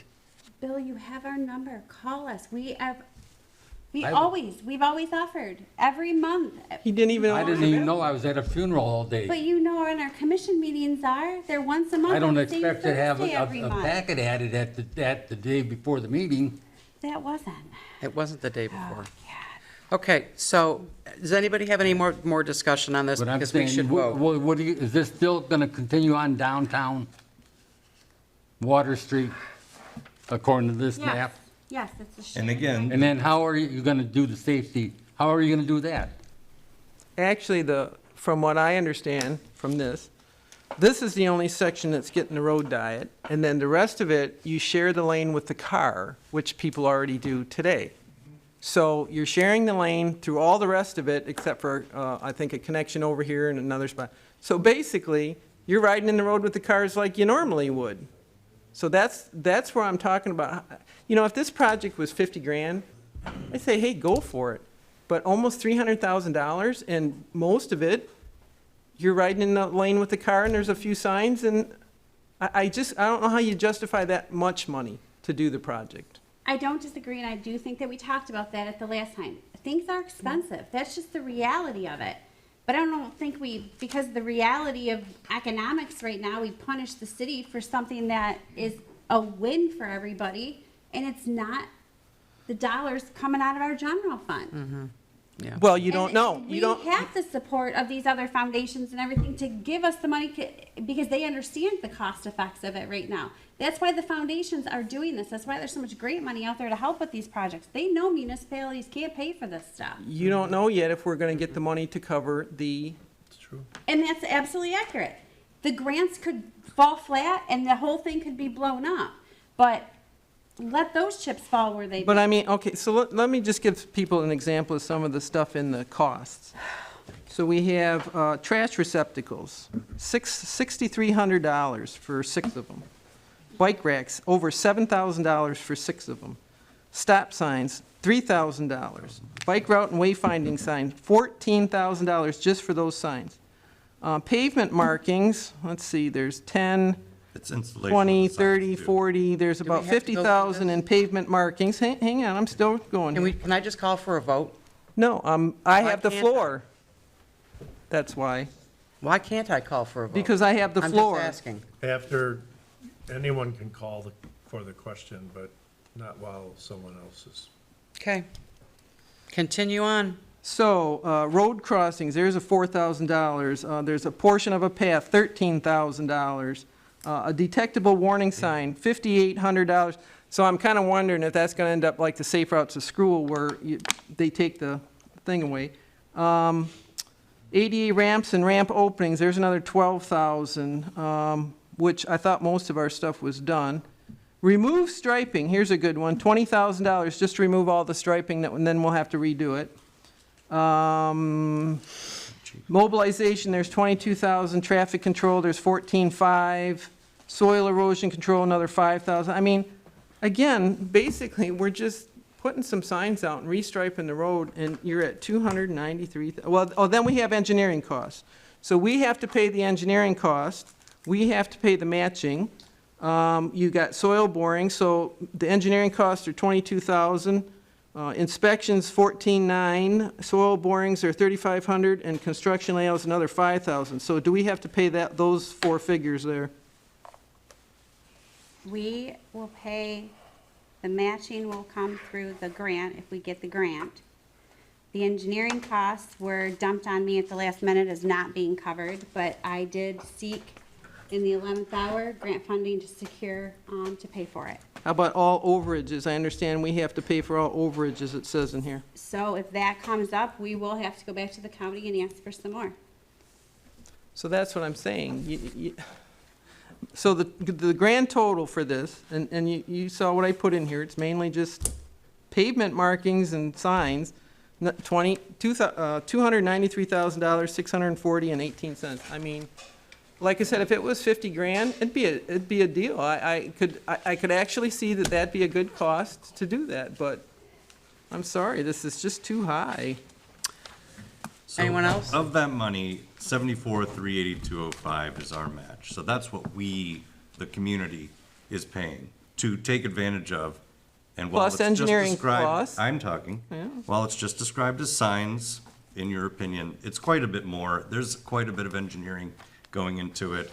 It's benefiting hugely the connection of Beta Bridge Trail. In fact, when I first moved here, that was probably my biggest gripe, is the Beta Bridge didn't continue on. Right. I was like, come on, this is ridiculous. It's, it's so simple.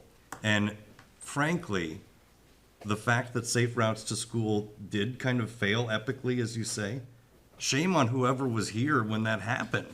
That's terrible. I mean, why would you not, I mean, I have a child driving now, which is another thing I say a prayer for every morning, but they at least have a safe route and a relatively protected truck. And it doesn't accelerate very quickly, which is good. So I am all for safe crossing, and I feel for all the kids who have to walk, and I'm super careful when I go down Parker for that exact reason. But I personally may take this on, but I'd like to find out from, I had to contact MDOT anyway for some approvals for a permit on our property anyway, because you want to talk about MDOT being screwed up, they utilize plats on our property to do stuff, and MDOT apparently owns the corner of my 190-year-old house, which predates the state, which predates MDOT, which predates a whole lot of stuff. So anyway, fairly ridiculous, I'll agree MDOT can be sometimes. However, I'm perfectly willing to reach out to them and see what the hell happened to the safe routes to school, because there's still a pole there, is there not? Yeah, they left the pole. I think that is pretty pertinent, and it's Michigan state law. You stop if that light is flashing. They put the little sandwich board signs, what do they call them? They put those up in St. Clair, they put them up, and I've seen people stop for, that's why St. Clair wanted the road data, so that people could cross that road, because the parking's on the west side, and the east side has all the, that's the waterfront. So it made it very accessible, and I'm constantly stopping, even on my bike, for people crossing the road there. So anyway, I'm kind of ashamed that didn't work out. I think it would be a benefit.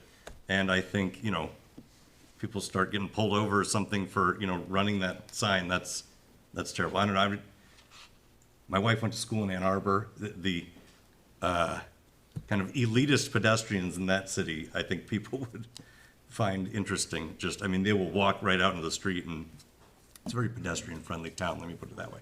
I'm not hoping for that, but I think that, this is gonna be a really great thing for our community. I've said my piece. Anyone else? Can I say something? Go ahead. The M20 bike path route goes right down North Mary and goes out into East China.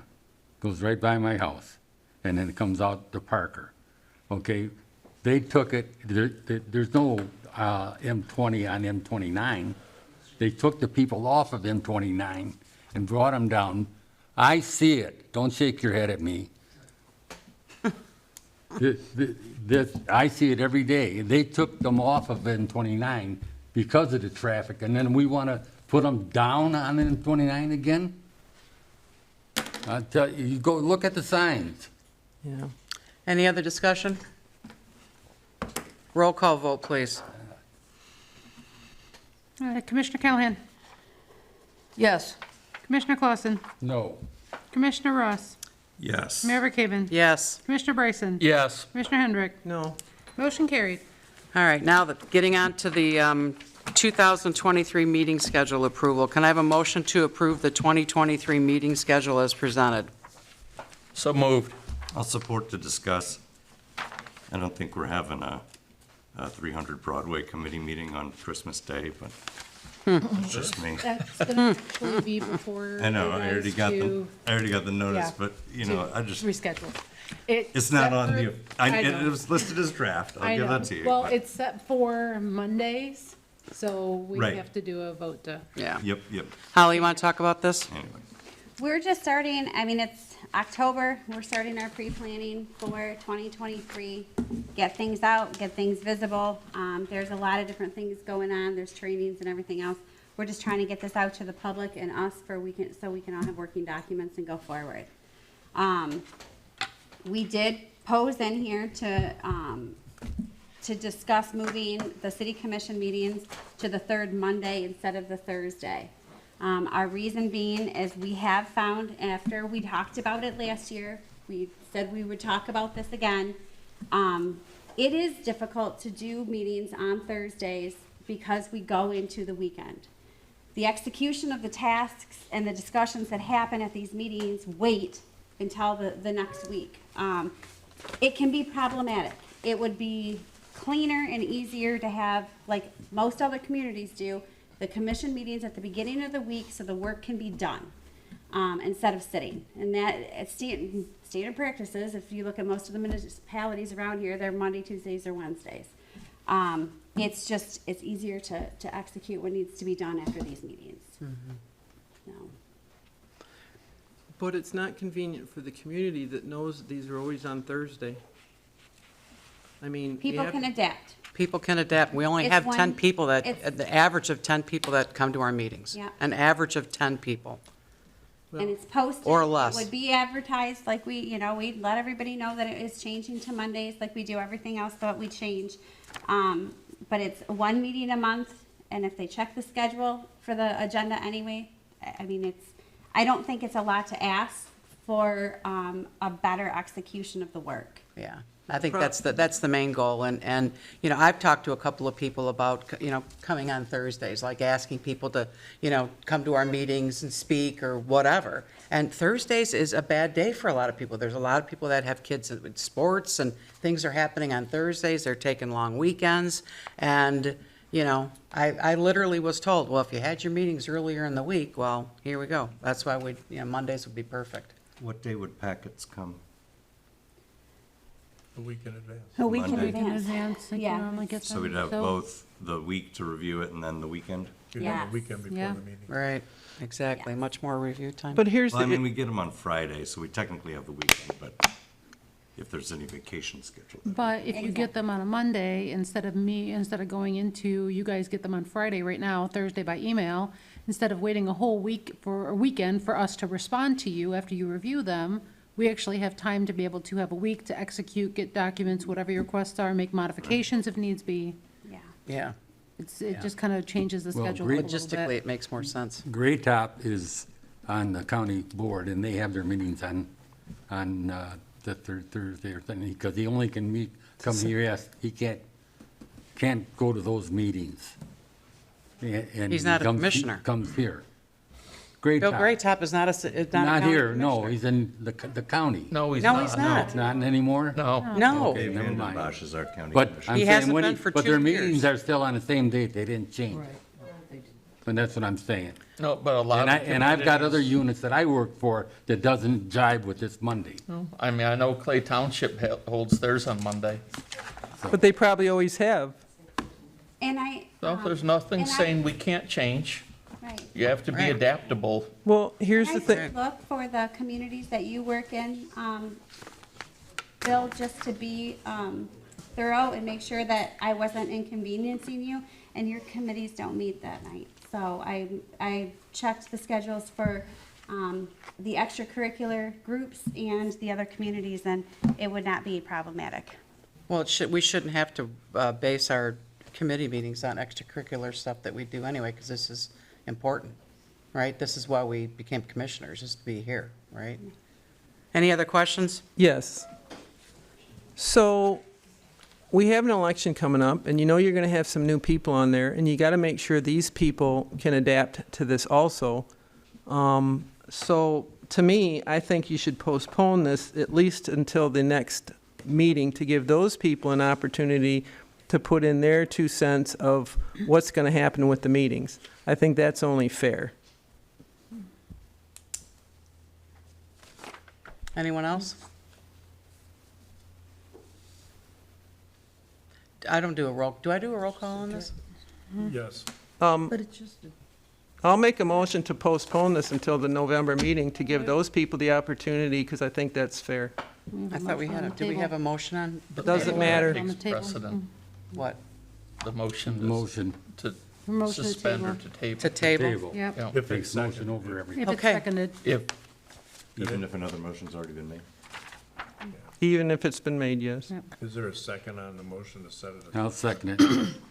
So now you can vote on the motion to set it aside. You don't have to, or you can. okay, just hold on just a second. So you got draft written on here, but yet we're going for approval on it? I put it on there as a draft in case there were any date changes, like Brian mentioned, the Christmas Day one. And it's not a final one, so I didn't want it to get out to the public and the public to think it was final. So if you vote on it tonight, then it will be a finalized version. I'll Right. publish a finalized. Right, But now we have to deal with the motion to table, so. right. So, roll call. Okay. Commissioner Ross, Yes. Mayor Kamen, No. Commissioner Bryson, no. Commissioner Hendrick, Yes. Commissioner Callahan, No. Commissioner Clausen. Yes. I'm tied 3-3. I haven't had this happen before. Motion fails then. Fails. The motion fails then? Okay, motion failed then. So we're back to our motion to approve, which I had Bryson and Ross. Well, I guess you look at it this way. We can approve it tonight, and then the new board comes in, they can change it anyway if they want to. There you go. So, All right. You have a motion and a second to approve it. Yep. okay, roll Right, call. so that's all. So is it a roll call still, or all in favor? Just do a roll call. Roll call, please. Commissioner Bryson, Yes. Commissioner Hendrick, No. Commissioner Callahan, Yes. Commissioner Clausen, No. Commissioner Ross, Yes. Mayor Kamen. Yes. Motion carried. All right, moving on to the Dangerous Building Board of Appeals referral, 135 North 6th Street. I need a motion to refer the matter of 135 North 6th Street to the city attorney for litigation. So moved. I will support that. Bob, you want to talk about this? That's me, actually. Okay, Actually, sorry. Yeah, that would be Right me. now, it's So, right now, it's me. Sure. So we have been dealing with, it's Dominic Berlowski's property at the Dangerous Building Board since, I believe, back in July. Unfortunately, building official Kalick isn't here to speak about it, but my understanding is that the property is in very bad repair, that there is roof problem, that there was vermin getting in and out of the property. There's an issue with a back deck that was being constructed or possibly renovated. When addressed at the Dangerous Building Board, Mr. Berlowski indicated a desire to renovate the property. However, it has been known that, I guess there was a police incident in the past where it was determined that the floor was soggy, to the point that I had been told that there was concerns about actually entering into the building. So going based off of what I have learned at these meetings, the board put it to Mr. Berlowski to, if he wanted to renovate, to have building official Kalick walk through the property, walk through the building, make sure that it was structurally sound for renovation. He initially agreed to do that within 10 days of the meeting and then pulled back on that, sent a letter to the city indicating that he was going to demolish the structure. Since then, there has been a back and forth in regards to demolishing the structure. He did send us a letter, let us know that he had removed the utilities, the electrical and gas The city has requested copies of proof that he removed those utilities, and that has not been yet provided. For the last couple of months, he has indicated that he could not move forward without demolition until Mike at DPW had marked out the water and sewer lines for disconnect. This has been his excuse for a couple of months. Mike has been over there at least twice to mark out those lines for him and spoke to both of the gentlemen that he had indicated we're going to dig up these lines and cap them off. At one point, the city received a letter that seemed to indicate that he had reversed course and did not plan to demolish the property. And then he called me and clarified that, yes, he was still moving forward with demolition. At the last dangerous building meeting, which I provided you the minutes for, they had voted that I was to send him a letter requiring him to come in, get his demolition permit, and prove his contract with the company, seeing as how he has, it appears that he has been delaying things, and not taking ownership of the problem and moving forward. At this point, and it was also agreed at that meeting that it would go on the commission's agenda if he did not follow through. He has not followed through. He has contacted the city offices. The only thing that was discussed when he contacted was that the lines had not been marked. Mike had subsequent contact with him, and he can speak to his contact with him, but my understanding is that the lines have been marked several times, at least twice. And so at this point, the Dangerous Building Board is hoping that the commission will refer the matter to the city attorney to compel him to move forward with this demolition. Are there any city services going to the building? Water and sewer at this point have not been disconnected that I'm aware of. Oh, I thought there But was I no, I don't- thought there was no city services to the building. Yes. Okay. But there's animals living inside. There's been a hole in the back of the structure. I understand that there's been extensive issues with this property for quite a while. Yeah. Okay. It needs to be demolished, in the opinion of, from what I understand from building official Kalick, yes, it needs to be demolished. Okay. Anybody else? Got any questions? Yeah, I'm gonna get you an opinion, because I'm working on another one very similar, but I think we need to have a better understanding of the authority of your dangerous building group and what they can do versus starting over in court. They do have the authority to have the structure demolished, and then the costs placed on the tax rolls related to that property. That's what, Phil, I'm pretty sure that's what you do in other communities. If you take, and I'm not saying we're not gonna do it, but if you take these to court, you're kind of starting over. You're kind of starting over in another forum where you've already had public meetings with these people. I mean, I've been involved in some of these at dangerous building in other communities where it's heartbreaking because, you know, you're gonna demolish somebody's home. But it happens. So I think you refer, I think the motion to refer to me is fine, but I think I'm gonna get back to you with what would be the real exercise of our dangerous building group and what can they do without us starting over in court. So on 172, the other one that you know, I went out there and you know, the porch has now been renovated.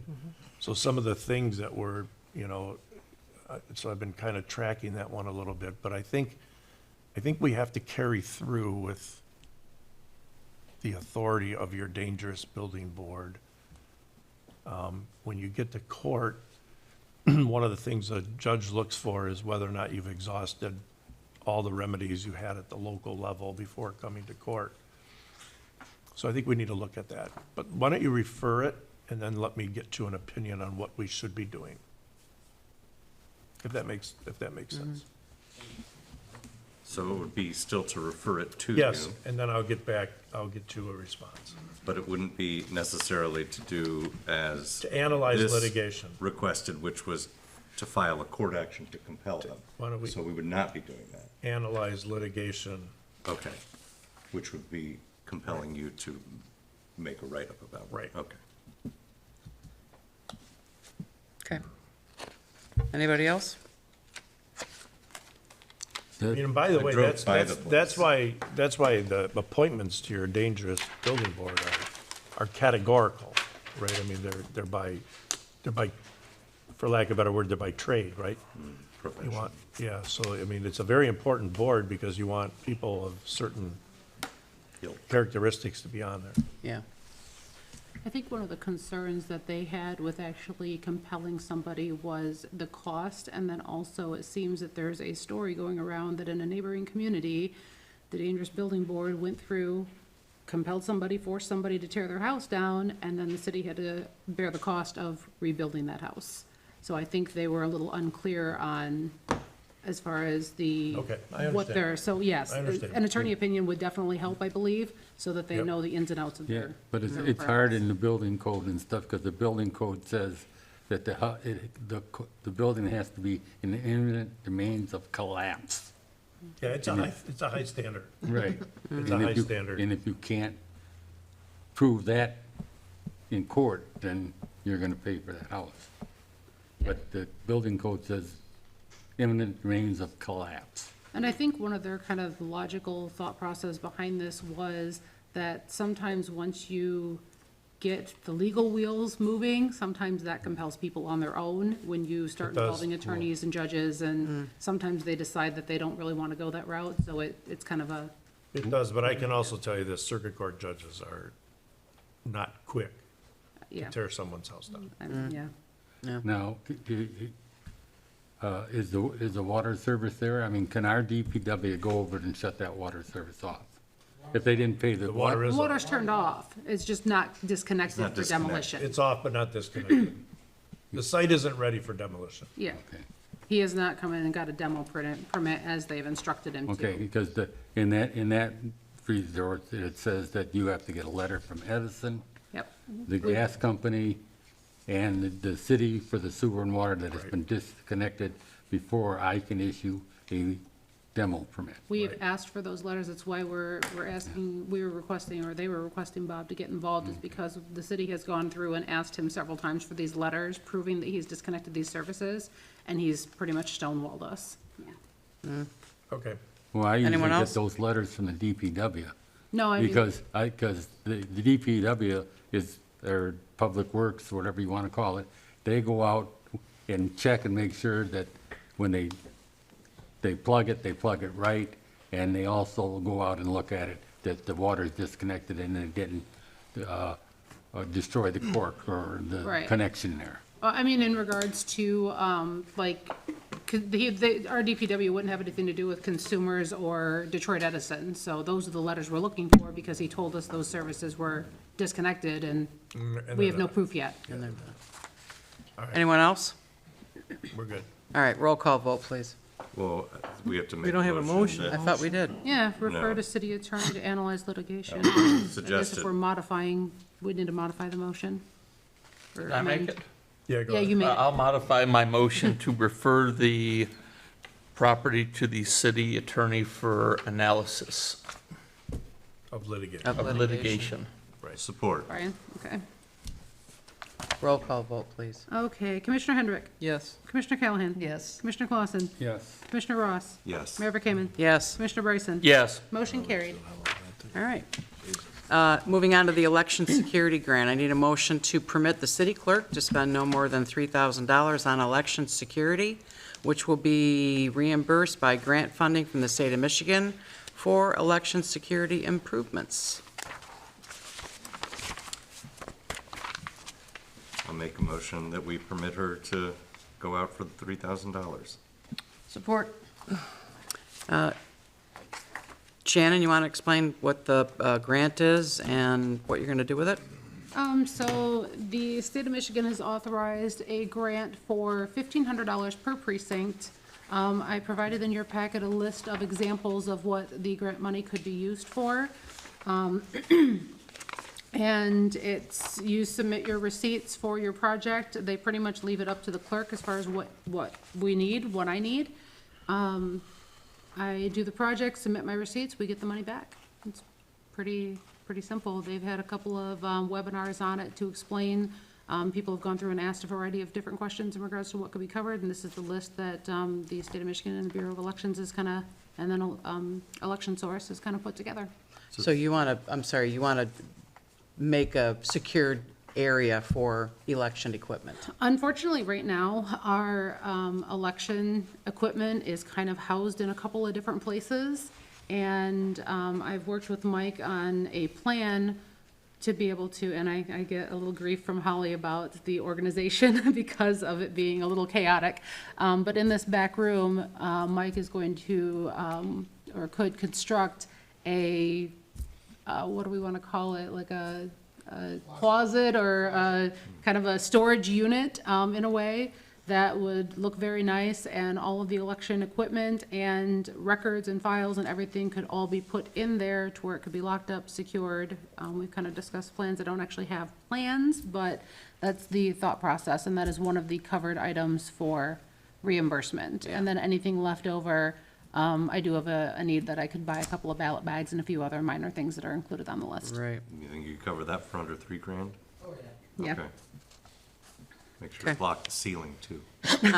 Sure, right. Pop a panel out. Any other questions? Yeah, but it has to, right, it has to be limited to this list. Well, it doesn't have to be You're- limited to that list, but anything that isn't, what they did with these webinars is they took suggestions from the different clerks as far as what about this, what about this?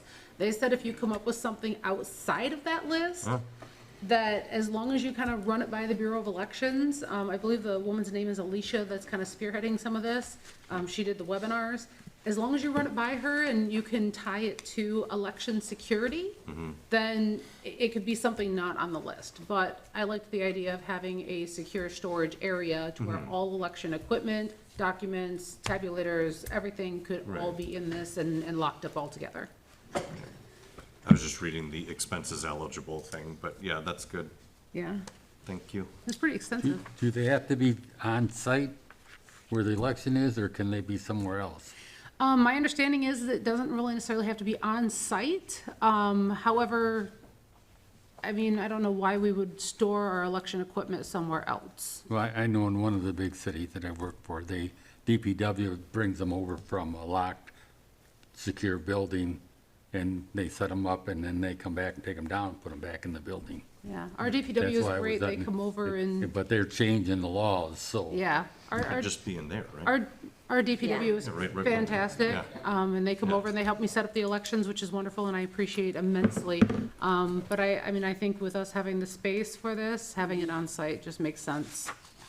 Because I don't think the city even owns property, I mean, other than Mike's, Are we gonna make that- Mike's workshop is pretty full, so. We don't want to transport it. And Yeah. are you gonna have to make that a fireproof room with drywall, 5/8 They didn't drywall? require it to be a fireproof room, it just says Okay. small closet construction project, and, I mean, right now, the stuff, the documents and everything are not stored in a fireproof room, so. Okay. Anybody else? Roll call vote, please. Commissioner Callahan? Yes. Commissioner Clausen? Yes. Commissioner Ross? Yes. Mayor Kamen? Yes. Commissioner Bryson? Yes. Commissioner Hendrick? Yes. Motion carried. Thank you. All right, items removed from the consent agenda. H. Henry, which is, Zoning map.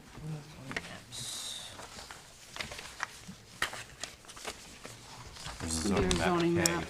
yep, so we got the zoning zoning map approved by City Commission on October Yeah, I 10th, handed them over 2022. So, Need a motion to be able to talk about it. oh yeah, sure. Make a motion to approve the zoning map. Support. Okay. For Urban is October still a 10. little low. It's still- It's not until after you go out of the city limits. Even on the new ones? The Pleasant is correctly labeled and urban is at least on the right road, like it shifted to the right one. It's right here. I see it. Actually, you have an old one where it Yeah, still is mine on is the really Pleasant. old one. Yeah. Don't look at mine. Net. Yeah. Yeah, yours looks a little. Yeah, mine's not, right. I got it. That looks Anyway, better. Pleasant goes through the cemetery. I mean, this is like my hood. So Pleasant goes through the cemetery. Urban is technically in East China. Maybe there's a few feet, but pretty much when you see the sign that says Right. you're exiting Marine City or you're now entering East China. Half of the substation on North Mary is in the city, and the other half is in East China. Oh. But anyway, It doesn't affect the zoning. It doesn't And then- affect the zoning, No. but yeah. It's still the same. Yeah,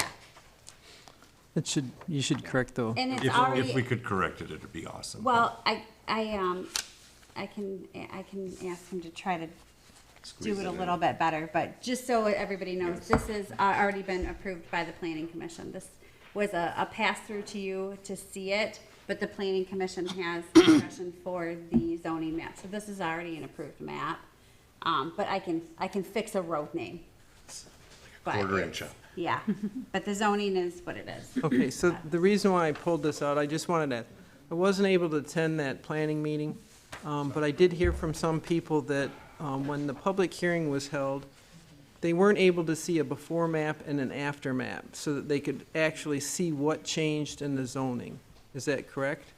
It's not actually correct because I had them, Michelle and I had them on the desk up here by us, and people were able to come up. We also had a printout of a specific map that showed Evolution. kind of where you could hone in on the area a little bit. And Michelle and I had all that down there, and Joe can attest to it. Anybody who wanted to come up and look at that stuff while we were sitting up there did. I had the old map and the new map side by side. Okay, and I had a Yeah. couple people that claimed that they came to city offices, and when they asked to show what the difference is, they wanted the information, they were told that they didn't have and it wasn't available.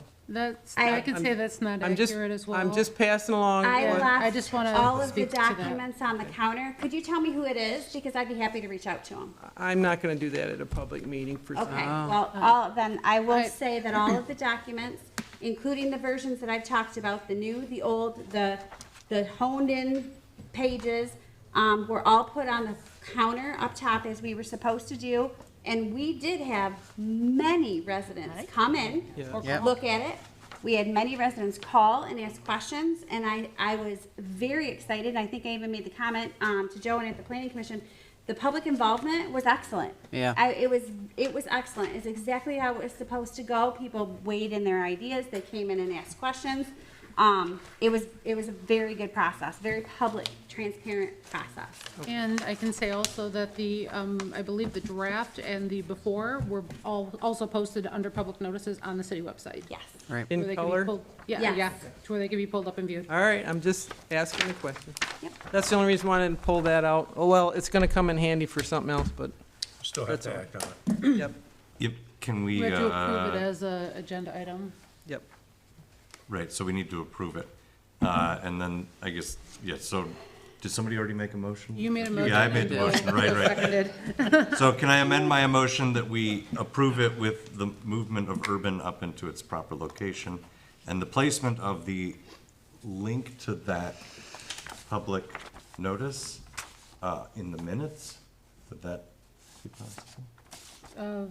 Finalized version? The one that has both the old and new? They're We two have- different links. They're under the Oh. public But notice we are section of the leaving website. the old one online so people can see both.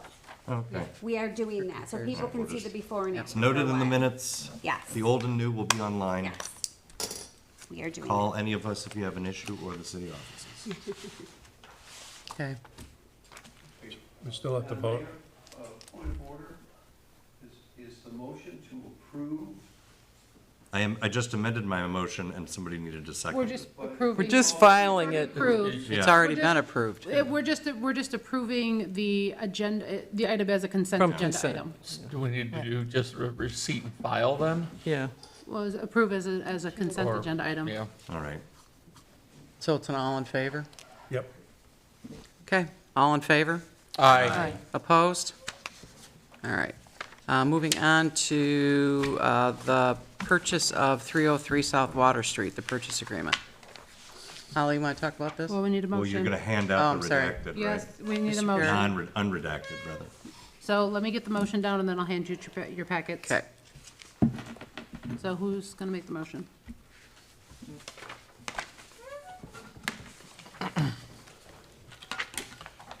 I'll make a motion, we approve the purchase agreement of 303 South Water Street. Let's see, do we have the person in here? My brain is gone. Where am I at? Scott Richardson.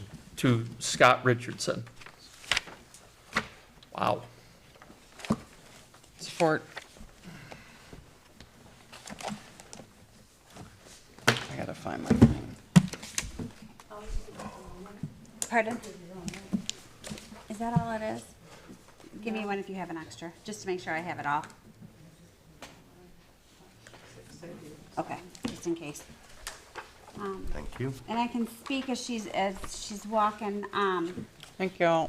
So we did receive, at the previous meeting, you had given me permission to go and accept the highest and best offer, with the caveat that you guys did want to have the paperwork come back to see before a closing happened. I did do that. There was an original offer that came in that upon investigation during their due diligence period of the property, they determined that there was too much work to it, and they ultimately submitted a form to pull out of that agreement. So once that agreement was off the table, we went to the next offer, which was only a couple $1,000s less than the original, the first offer. So I felt confident in what I was accepting because it was in the same financial wheelhouse.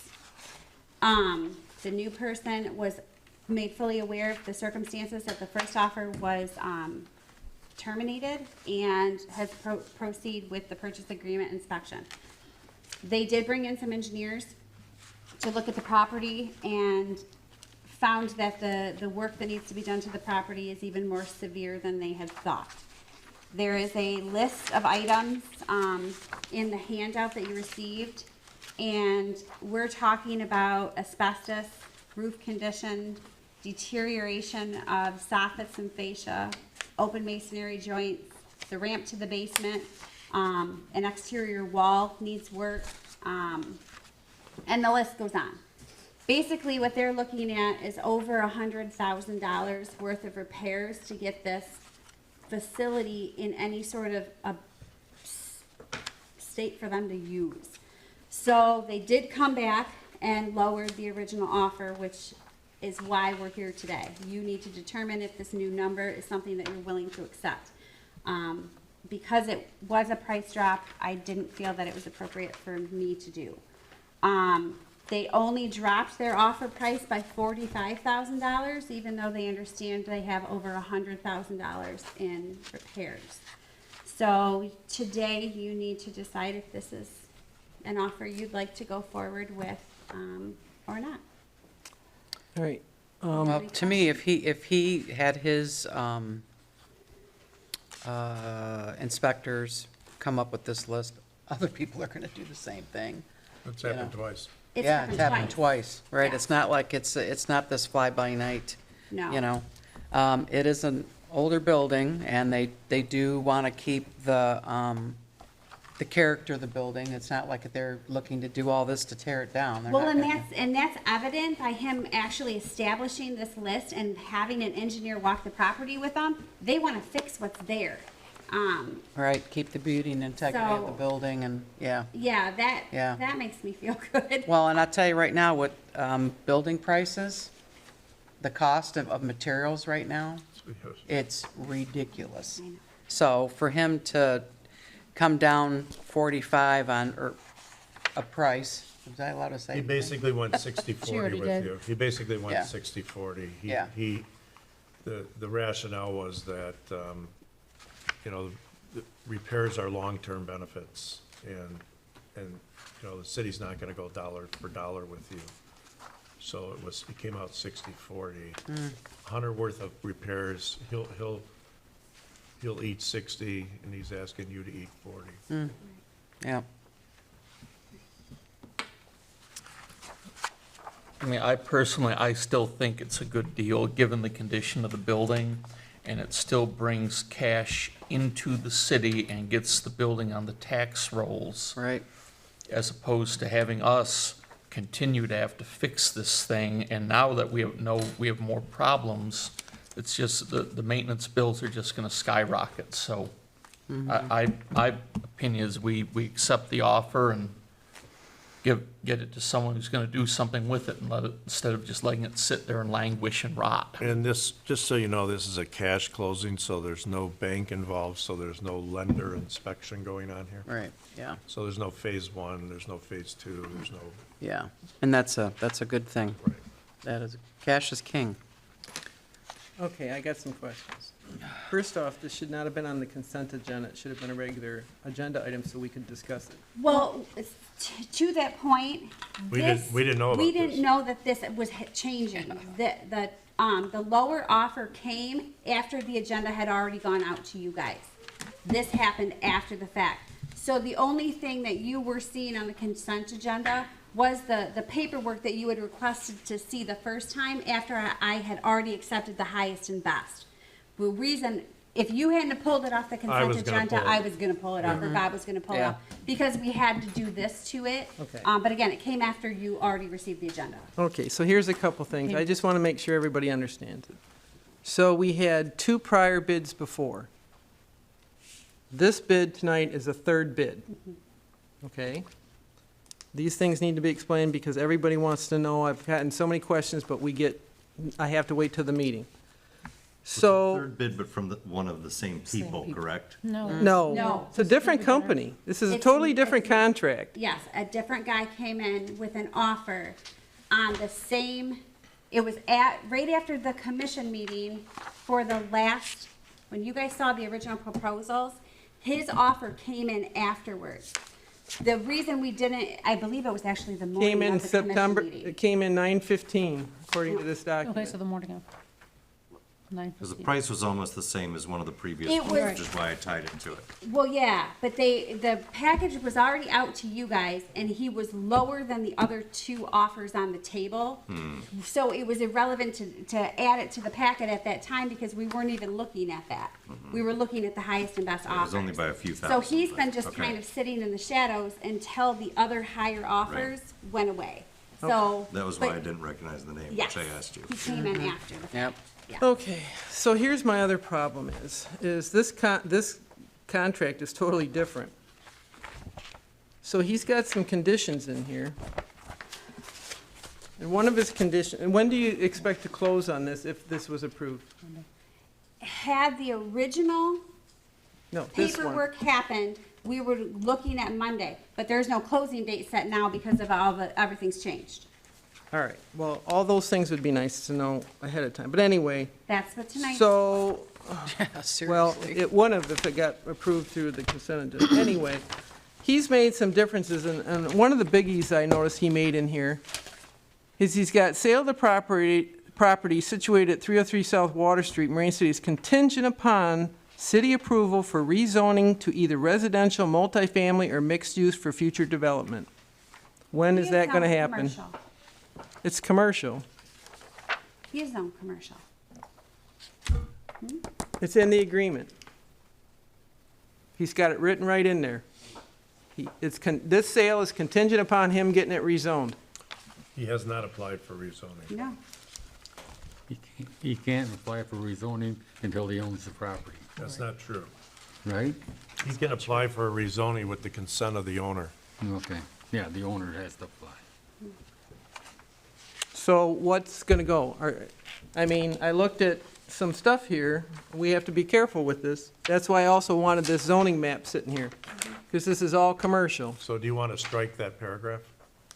Well, otherwise, he's gotta go get it rezoned before you can close, Oh, correct? but the burden's on him. If he doesn't apply for a rezoning and he closes, then he's waived his. He's done. But he's got here And that it's, rezoning's a public process anyway, Lisa. He couldn't, it's not like that would go to a public hearing, that the 300-foot rule would apply, letters would go out. It's a process. I It understand would take that. time. Basically, it'd be spot zoning too, because Yes. everything down is commercial. Correct. All I'm saying is, he's saying his offer is contingent upon getting that. This Okay. is not a done deal. You guys have the right to strike certain things in this contract. That's why it's in front of you tonight. Right. You want to strike that paragraph, Lisa? Well, I'm not gonna rezone it. I don't think it should be. It's spot zoning. Well, then let's strike the paragraph. Yeah. Simple. Yeah. I mean, nothing would prevent him from becoming the owner and then seeking a rezoning later Right. if he thought he had a chance at it, but that would be a public process at the time. Well, all I'm saying is I'm reading this, you know? I try to read these contracts, and I try to compare them to the prior contracts to see what the heck is the difference in here. If you don't read these things, then this thing could have got passed with that right in there. Lisa. You know what I mean? We got these at 10 o'clock last night. Well, So you want to 10 strike o'clock that last paragraph? night, we That got was the this in question. last week. No, some of the list of the repairs that he wanted came in Well, last night at 10 o'clock. That's fine, but like I said, he already put in this agreement, and it's not changed per that agreement you got last night. The price has changed. Well, I'm not arguing the price. Yeah, I'm trying to get through the fact that I want to make sure those type of issues are handled. Because he's changed the days on a lot of the stuff of when he's gonna do stuff. You know, he's got,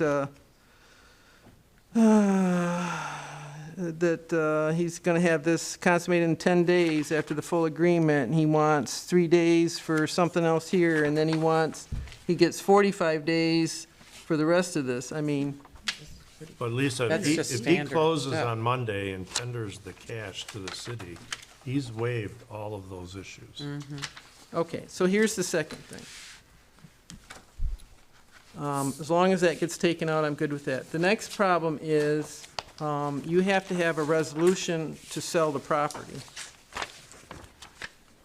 So where's the resolution?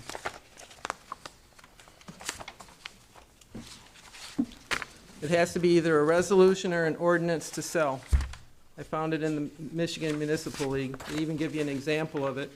And it's per several Attorney General opinions. So I can give that to you so I'll you take can a look look at at it. it, yeah. Because Didn't we- otherwise, Didn't we vote to sell this property a while ago? Like a while ago. well, you have no resolution is what I'm saying. You have to have the resolution when you close on the property, or else they Why can't don't you- close. Can you forward those down? I'm trying to think if this was my only copy. I'll send them back via the courier, sir. All right. And I also talked to a couple people that sell that type of real, and they said you do have to have one before you have to have some type of resolution or ordinance before you can sell that property that's contingent upon you turning over the title. I know about this. This is under the General Law Village Act. Yeah, I don't think it applies, but I'll look at it. We're not a village. no, but we're under other things. It didn't, You're- I mean, you're a- that says that's village. You're a but the- charter city and your charter understand doesn't, that. your charter talks about selling property. It doesn't require. But the real estate agents are telling me, the ones that do this all the time, they're telling me you have to have it. Who is that? Because I'll give them a call. I don't want to do that either. Oh, all right, all right. I think you can go research that yourself, but All right. The all I'm last time telling we you did is, sell property in here, the only thing that was required was you guys need to put in the vote that I am allowed to sign the paperwork as the city manager to finalize the deal. No. That was the only thing you guys needed to do when we sold Bruce Street a couple months ago. you need a resolution for that one too, I hate to tell you. Well, we don't own the property So this anymore. says, It's done. Lisa, real estate or an interest in real Well, estate. that's the thing I found. Hang on a second. Go ahead. Shall not, this is what I understand, shall not be purchased or sold except by a majority vote of the members of the council. Yeah, Doesn't say anything about a it's resolution. down farther. All I can tell you is several real estate people are telling me that you do have to have that, it's a requirement. All I'm asking you is to check it out. All right, Okay? I just want to make sure we cross all the Ts, dot all the Is. If you're going to sell this property, we want to make sure that it's done properly. all right. Anyone else? So, Shannon, can you refresh my memory, please? Where we're at here? Did we, Commissioner Bryson made a motion in regards to approving the purchase agreement to Scott Richardson, and you seconded. okay. We do need to amend it to And make sure amend it. my name is in it as the signer for the city manager, for the meeting minutes and the realtor. Yep. Okay, got that? And we're striking, But it also needs to be contingent on those other items. striking out that miscellaneous and Go. checking on whether you need a resolution. Miscellaneous. Oh, yeah. So why don't we just amend the motion, that it would be pursuant to a lawfully approved, purchase agreement Here we go. and purchase process, sale process, purchase and sale process. I will amend my motion to strike item 21 on page 4 of the purchase agreement to allow the city manager to sign on behalf of the city, is that the correct wording? And provided that the sale of the property follows the correct legal process. Support. I'm impressed. Okay, roll call vote, please. Commissioner Callahan? Yes. Commissioner Clausen? Yes. Commissioner Ross? Yes. Mayor Kamen? Yes. Commissioner Bryson? Yes. Commissioner Hendrick? No. Motion carried. Okay, city managers report. We just send those back. Oh, yes. Yes, I'll take the package. Confidential It'll requirements. get posted on the city website when it's done. I was gonna skip everything else.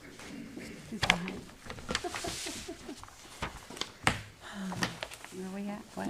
They're returning these to me. Oh. I need to- Brian, I think Brian just made a motion to suspend the rest of the agenda.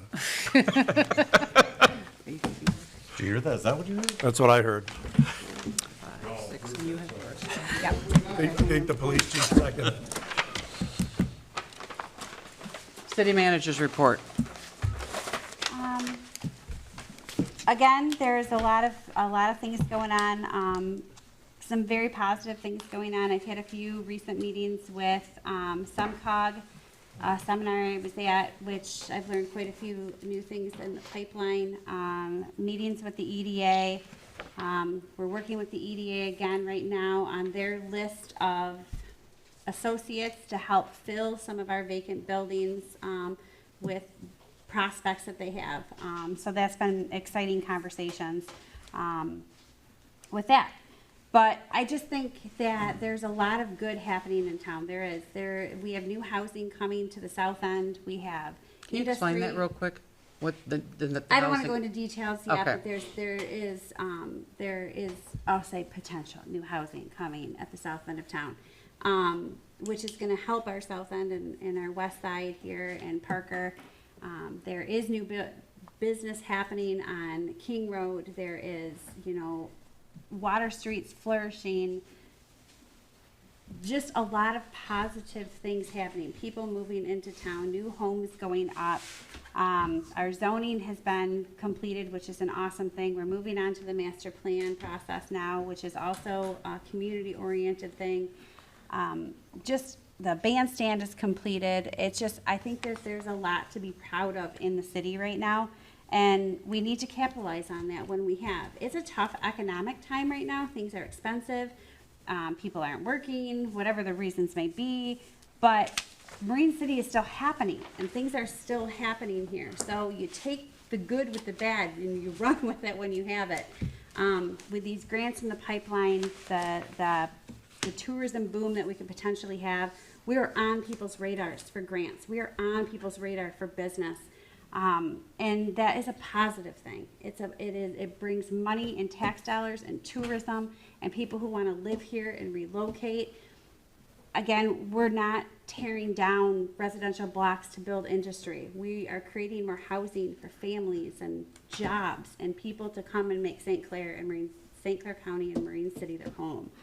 And that's what we need to keep working towards. And I think the more positive talk we have about it, the more positive marketing we have happening with all of this, it is going to continue to push that drive. And I think I'd like to say thank you to this board for being supportive of that.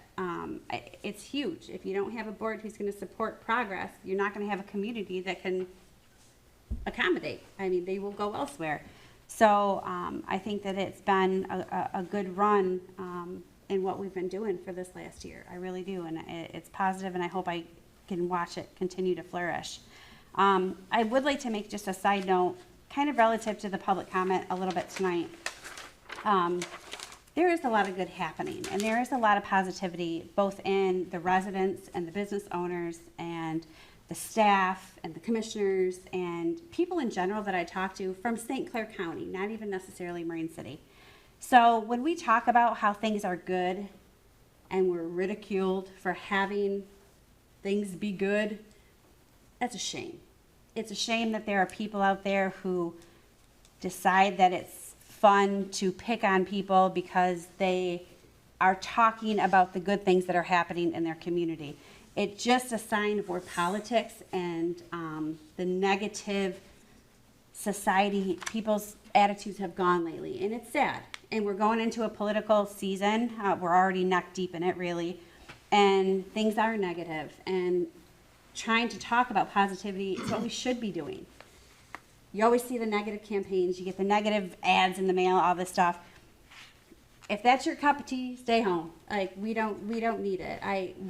We're here to do good by the right of the people, and we work our asses off for the city and for the people who pay our salaries. And so I have zero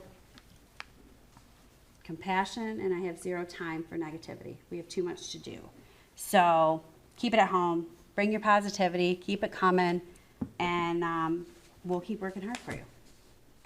And that's what I have to say today. Good. Commissioner Henrik. Well, I thought we're still on our city manager's report. I had a couple items for. Oh, I'm so sorry. That's right. I'm sorry. Questions for the city manager? I have a couple. Down in our Memorial Park, one day I saw our river cam, and I saw one of the poor guys that maintains that beautiful memorial all the time, having to dip a bucket in the river and then carry those buckets, and he's an older gentleman, carry those buckets to water all the flowers. So what I'm asking for, is there any way we can put a spigot in there like we do in some of the other parks that can be locked up at certain times? But so that poor guy doesn't have to haul water from the river all the way up to those memorials and do it, okay? That's one thing. They're also asking if they could have some type of sign that says that's the Memorial Park. Is that something else that we could look into? Okay, so those are two things. I told them I'd bring those up.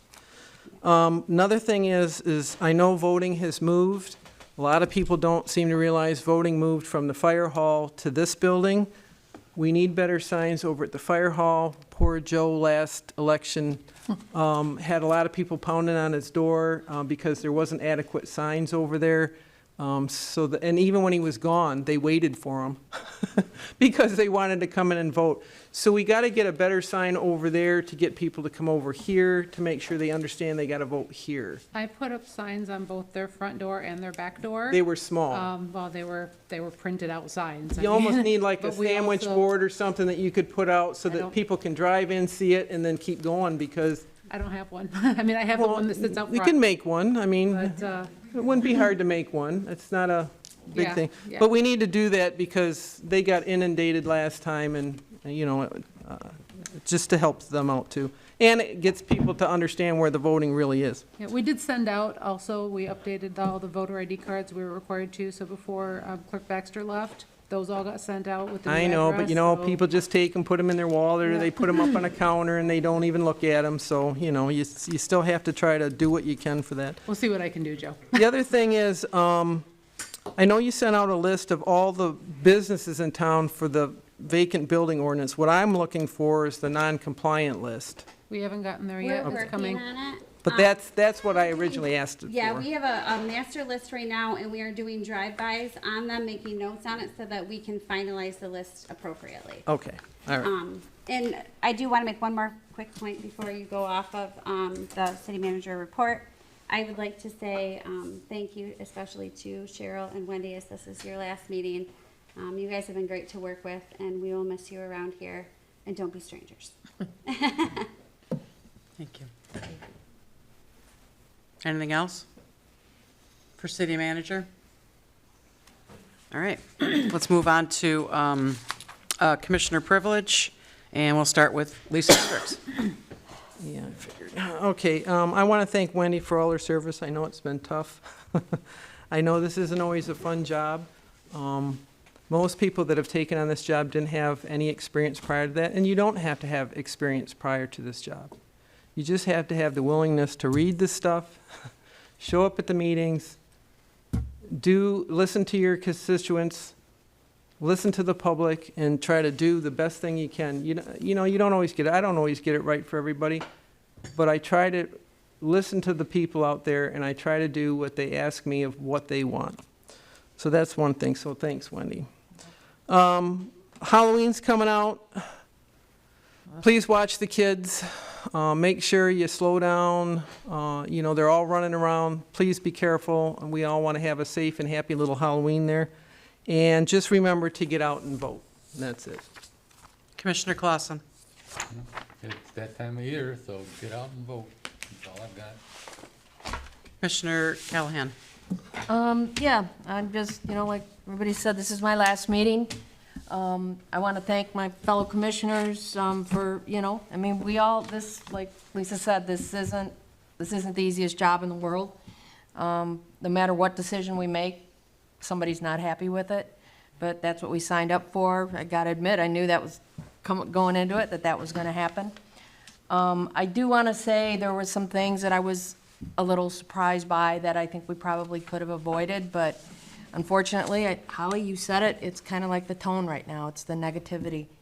Holly, you yourself, you experienced it, you walked into a buzzsaw when you came in, and I have to congratulate you for sticking it out and for doing a darn good job while you did it, because I don't know many people who would have been able to do that. We have not, that I know of, we have not had a city manager that could have done that to this date. So, thank you. And Shannon, thank you for, you took on a big job, so thank you for that. Bob, you've done a good job for us. Cheryl, thank you. Thank you, Wendy. Thank you, Wendy. I do want to say, whoever ends up sitting in these seats, God, whatever you do, do not vote because of somebody you don't like. You vote for what the right decision is and what's going to be best for this community. Because somebody else is voting one way and you don't care for them does not mean that you need to vote the other. Because it's going to hurt this community. We don't need the negativity. We don't need it. We don't need it, period, but we certainly don't need it in this room. I know we're all very passionate about what we do. Some of us show it differently. I typically, and I think most of you will probably admit, I don't say much unless I have something to say. So don't talk just to hear yourself talk. If you're going to talk, make sure you're making a point and you're making it clear. That's all. And Cheryl, thank you. Thank Oh, it's been rough. Lisa, Phil, thank you very much. Thank you. Phil, it's been fun sitting next to you. Okay, I'm done. Thank you. Thank you. Commissioner Bryson. Let's see, first I'd like to thank you, Cheryl and Wendy, for your service. Second is I'd like to thank the Friends of the City Hall and the DPW and anyone else who had anything to do with the new bandstand out in front of 300 Broadway, because it looks amazing. And then last, I'll get my little public service message out for Mike. Please don't rake your leaves into the street now that the leaves are falling. If you have a storm sewer in front of your house and you notice it's clogged, take a minute and unclog it, please. So that's it.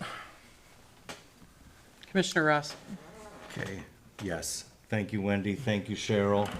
It's been a pleasure to serve with you, and I wish you all the best in the future.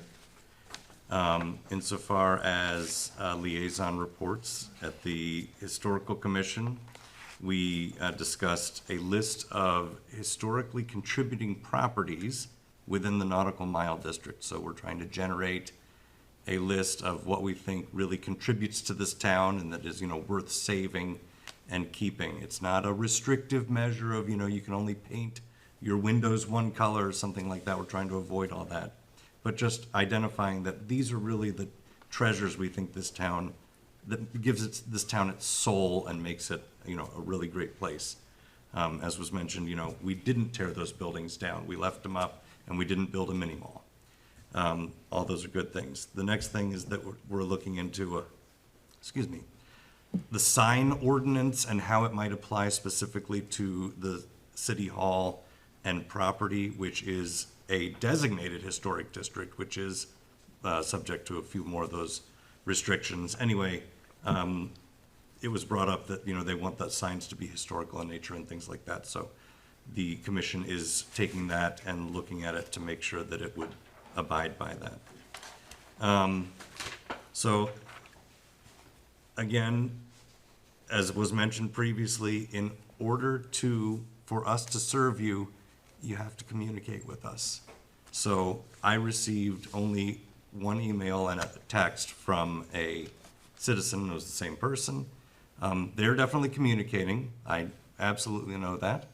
But, if somebody's having a problem with a neighbor or, business staying open too late or something along these lines, of course we want to hear about it. We're here to serve you. So please, we can't help you without you contacting us. So please do. It's going to be like 70 both Saturday and Sunday. Go enjoy the weekend. That's great. Rick Leeds. All right, now for me. I am not a politician, and I have never aspired to be. I wanted to get involved in our city to simply help because I live here and I own a business here. My kids graduated from high school here, and my grandkids go to school here.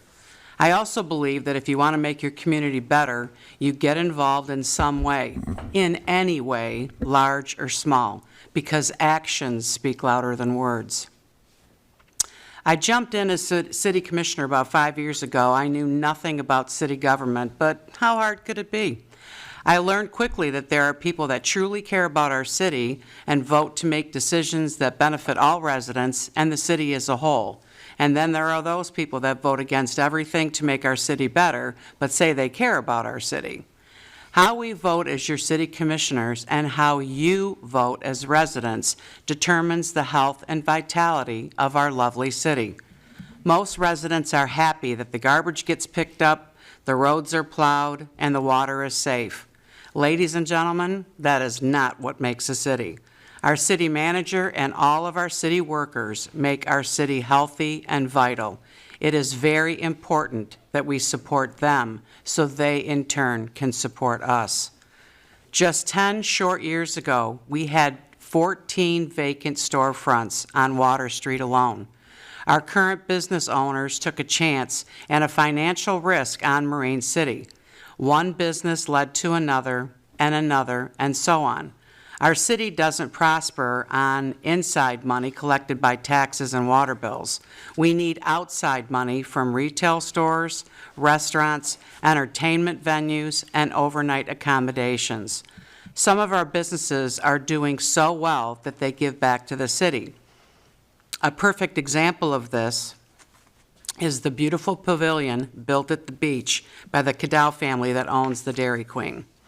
We have finally turned the corner and have a city manager that is working so hard to improve so many things within our city. In 2020, the commission approved a city manager resolution. This was a task list for the previous city manager. Our current city manager, in just a few short months, has completed almost all of the items on that list, but yet has never seen the list, proving that she works well with all of our city departments and is making decisions based on the needs of the city. We should be proud of her and her accomplishments. We need a mayor and city commissioners that support the health and vitality of our city. I am very concerned with the upcoming election for mayor and city commissioner on November 8th. At our city meetings, we are constantly reminded that our citizens have a right to know all that goes on, yet there is so much you do not see. We have a city commission candidate that comes to our city commission meetings after the Pledge of Allegiance is recited, but in time for public comment. I have never seen them stand to respect our country and our flag. As the mother of a soldier serving this country, I find this highly offensive, and the public and all of our veterans need to know. Our Chamber of Commerce tried to host and televise a Meet the Candidates event so our voters could see each city commissioner candidate and the mayor candidate and hear their platforms. Only 3 responded to participate: City Commissioner Jacob Bryson, City Commissioner John Kreidler, and Andrew Pacladinez, and the event was canceled. I felt this was so important for our voters to see the mayor candidate and our city commission candidates. I asked that my time slot that I use for the Mayor Minute TV show that I have on the local CTV station be used to air another Meet the Candidate event.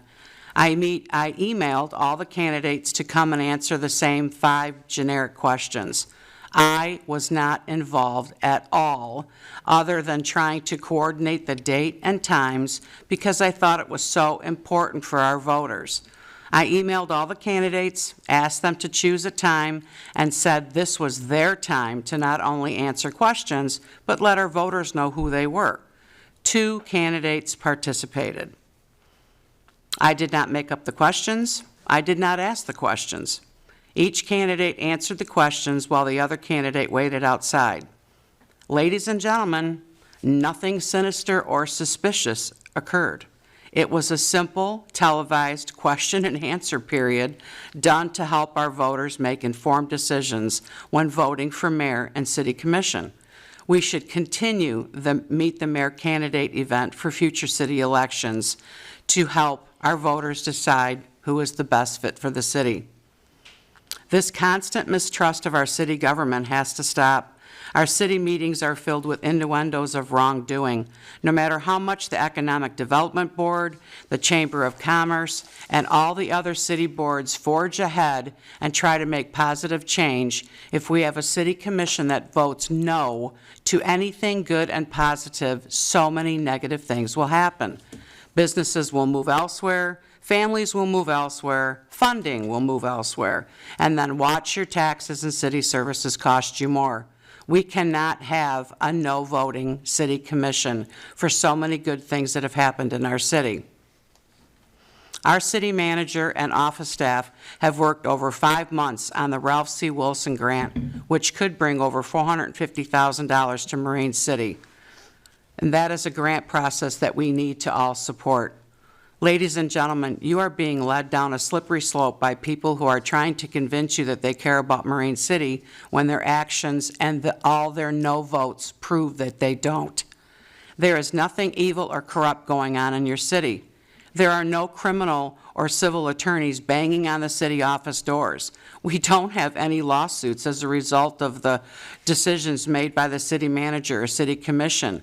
There is no problem on earth that cannot be solved. We all love the small town and feel of Marine City, and we never want to jeopardize that. We want to be proud of our city and proud of those who represent us. We cannot afford to backslide. This is my last meeting as your mayor, and I want to thank you for the opportunity. I had fun, and my grandkids loved introducing me as the mayor. I am proud of my accomplishments. I spent a lot of time helping my city, and I did the best I could. I will stay active on the Community and Economic Development Board, the Zoning Board, and help our Chamber of Commerce. One of the things that was brought up today, and I have a list here of the Safe Routes to School grant project. I had heard it was said at a couple different commission meetings that this grant was a bust and this grant was horrible. This is what that grant did for our city. 2,400 square feet of sidewalks, 4 handicap sidewalk ramps at Ward Street and Parker, a new sidewalk at Frederick from Butler to M29, 4 handicap sidewalk ramps at Brown and M29, 4 handicap sidewalk ramps at 3rd and Brown, 2 handicap sidewalk ramps at South Bell River and Brown, 2 handicap sidewalk ramps at South Main and Bridge, 2 handicap sidewalk ramps at Ward Street, replaced all the sidewalks from the Little League field to the high school, replaced the sidewalks in front of the Lions Club, put in sidewalks from Parker to the Lions Club, Put in all 380 feet of sidewalks, 14 approaches, and curbs on Chartier from city limits to King, including the new storm sewer for proper drainage. 2 handicap sidewalk ramps at Chartier and King. The push-button pedestrian light at the corner of Chartier and King for school crossing. The new bike path from Chartier to Bell River School. All new street crossing striping. Ladies and gentlemen, this grant was not a bust. It was not a horrible thing, so don't be misled. Our grant projects are here for us to use and to make our city better. And that's all I have. Thank you very much. It was an honor being your mayor. Motion to adjourn. Motion to adjourn. Support. Thank you. We are done at 11:13. I'm sorry. Roll call vote, please. Oh, just a regular. Oh, right, regular vote. Everyone in favor? Aye. Opposed? All right, 11:13. See, I go out with a bang. Yeah. We almost did.